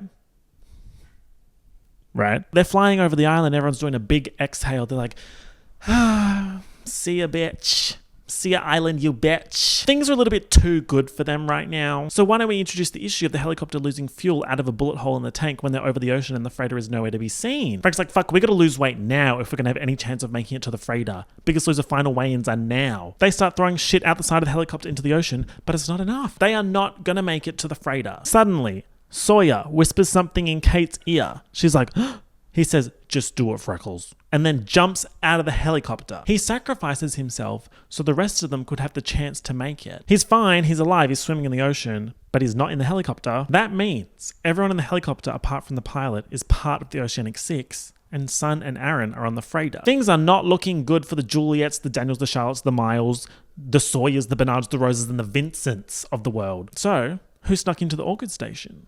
Scary ass bullet sponge Kimi with a knife. Also turns out that thing that he's wearing on his arm is a heart rate monitor. Basically, if he dies and his heart rate stops, the monitor will send a signal to the boat and the C4 will explode. So Ben and John have hidden in the station and Kimi's like trying to find them. John pops out in the hole like, hey y'all, my name's John Locke. And while Kimi's distracted, Ben ambushes him and starts stabbing him in the chest with the knife, yelling out, you killed my daughter. The heart rate monitor starts beeping. Kimi starts going bones mode.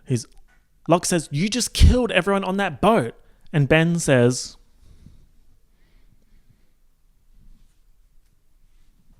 so... This final part of the finale is really a gag. The things that happen in this episode, wow. Yes, there are a few things in the season that are a bit meh, but I think it ends well. There are some really fun developments. You can see how many plot lines there are though, so let's try and wrap some of these up or combine them. At least we know that we're about to meet in the middle of the current timeline and the flash forwards. So this episode starts with a flash forward of Saeed killing someone in a car outside Santa Rosa. He actually asks the guy for the time. The guy says, 8:15, and then Saeed kills him. 8:15. Right.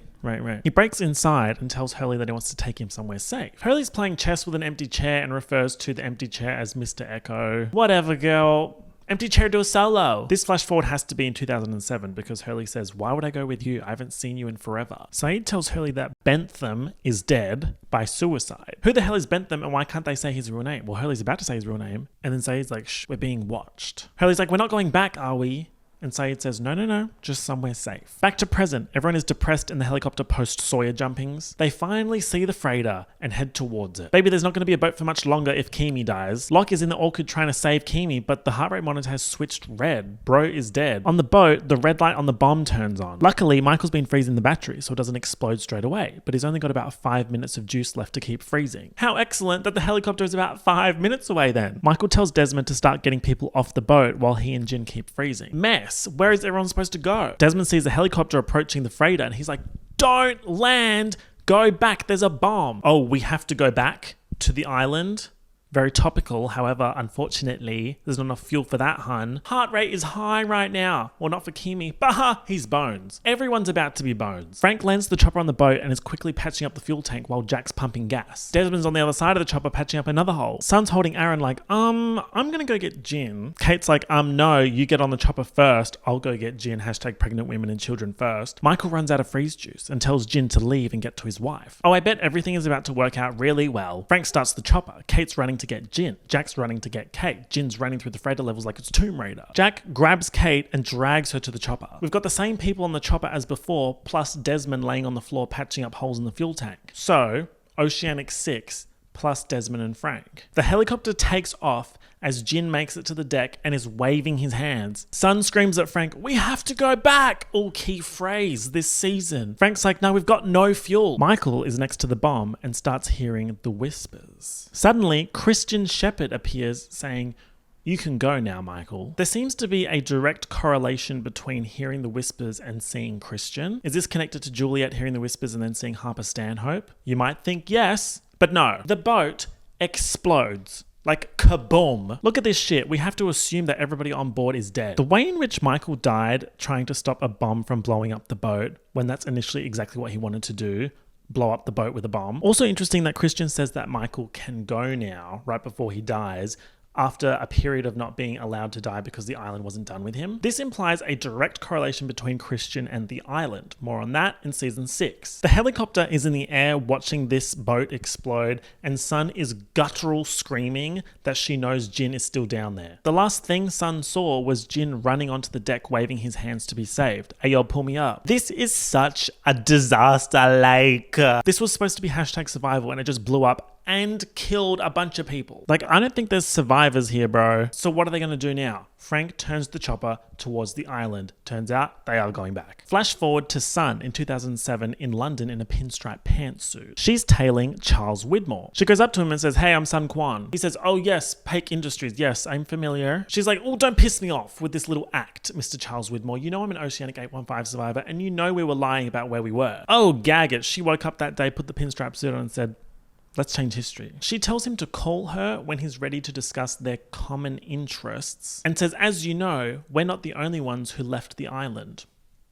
What that mean? Back in the Orchid Station, Ben is putting a whole bunch of metal in the vault. Like, don't think you're supposed to be doing that. Locke's like, bro, you just killed like so many people. Especially ironic since Ben told Michael not to blow up the boat and kill the innocent people on there, but then bro got emotional and did exactly that. Ben turns on the vault chamber machine thing with the metal in it.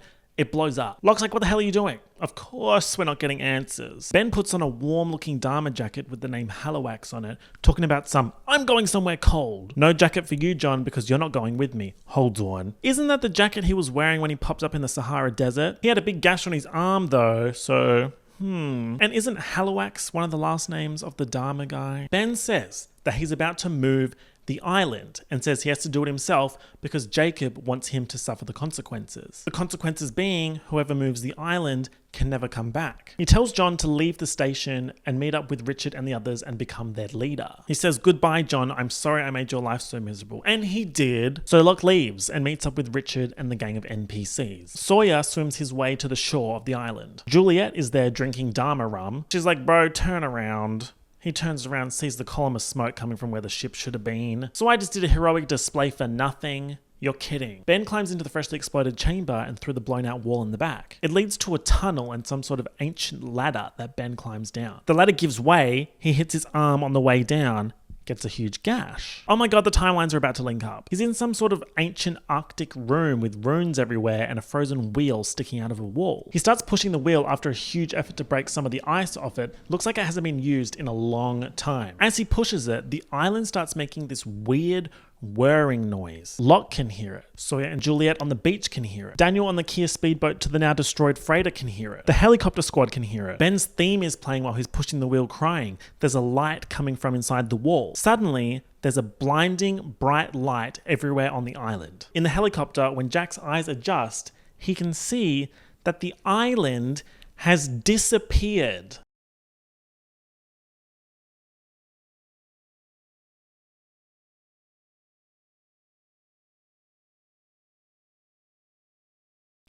Like fully disappeared with a ripple. What the fuck? The concept of the pilot having to ask, where's the island? Oh, this extreme, colossal, mega ultra gag. Like you could say Lost gets too messy or the first 2 seasons are so much better. But that is just so cool. Are you kidding? The fucking island just disappeared. Don't forget, the chopper has no fucking fuel. So where's Frank gonna land it? In the water, right now. The chopper crashes into the ocean. They manage to get the life raft going. Everyone's accounted for, but Desmond is unconscious. Jack gives him CPR, handy that they've got a doctor. The way Desmond is constantly unconscious or sustaining some kind of head wound. Ooh, help him. Okay, so what now? They're on a life raft in the middle of nowhere. No helicopter, no freighter, no island. And where did everyone on the island go? Where's Queen Yul Farisley? Where's Ben? Better question, when's Ben? Doesn't he end up in the future in Tunisia and recruit Saeed? On the life raft, Hurley's like, oh my god, I can't believe it. Locke moved the island. And fuck ass Jack's like, no he didn't. It's not possible, no he didn't. It was there, and then it wasn't. So they're drifting through the ocean at night on this life raft.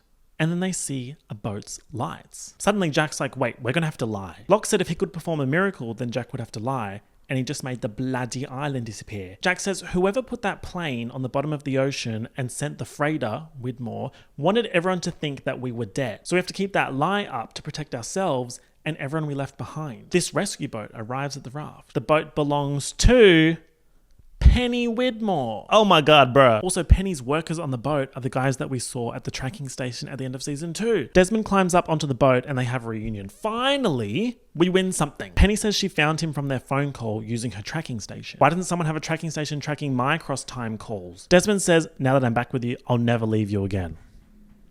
He introduces Penny to everyone, and Penny is on board to concoct the lie. Hashtag the lie. Then they sail 3,000 miles to another island, and the Oceanic Six get back in another effing lifeboat, and Desmond and Frank stay with Penny. Desmond randomly getting a happy ending this season? Yes! Jack says, don't let him find you, Desmond. So does everyone know he's talking about Penny's dad, or...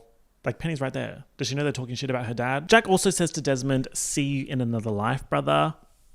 Catchphrase.com. Anyway, this new fake raft with the Oceanic Six on it drifts up to an island called Mombasa, and they are rescued, which is where the photos of their rescue in the flash forward came from. Speaking of, flash forward time. Jack is drunk and driving his car to Hoff's Drawler funeral parlor, which is where he was at the end of the season 3 finale. Remember, Hoff's Drawler rearranged is flash forward. It's nighttime. The door is locked, so Jack breaks his way in. He's looking for Jeremy Bentham's casket. He opens it, just as someone says, "Hello, Jack. It's Ben." Ben says, "Did he tell you I was off the island?" "Yes." "And when did you speak to him?" "A month ago." "What did he say?" "He told me that after I left, some very bad things happened and it was my fault for leaving and I had to come back." And see, Jack has been trying to get back, flying those passenger planes hoping they'd crash. Ben says the island won't let Jack come back alone. All of them have to come back. Jack's like, "Fuck, I don't even know where Saeed is." Hurley's insane. Sun blames me for Jin's death. Kate won't even talk to me. Ben's like, you all have to come back. We're gonna have to bring him too," pointing at Jeremy Bentham's casket. Inside the casket, we can see that Jeremy Bentham is John Locke. Wow. Beautiful and delicious and tasty. I told you guys the second half was all meat, no fat. Just boom, boom, boom. Now, a couple of closing notes, nothing big because, oh my God, I want to stop talking. That ending with the Jeremy Bentham reveal, they actually shot 2 more versions of it with Sawyer and Desmond in the casket so that it wouldn't be spoiled. Kind of like how Pretty Little Liars did the A reveal in season 3A, which we all remember, of course. Also, with the Oceanic 6 being rescued, the present day narrative timeline is finished. I don't want to spoil season 5, but just know that we're not sticking around at the end of 2004. And wouldn't you know it, the Oceanic 6 were rescued 108 days after crashing. Because it was 101 days plus the fake week to get rescued, 108 is 4 plus 8 plus 15 plus 16 plus 23 plus 42. You're talking about the numbers.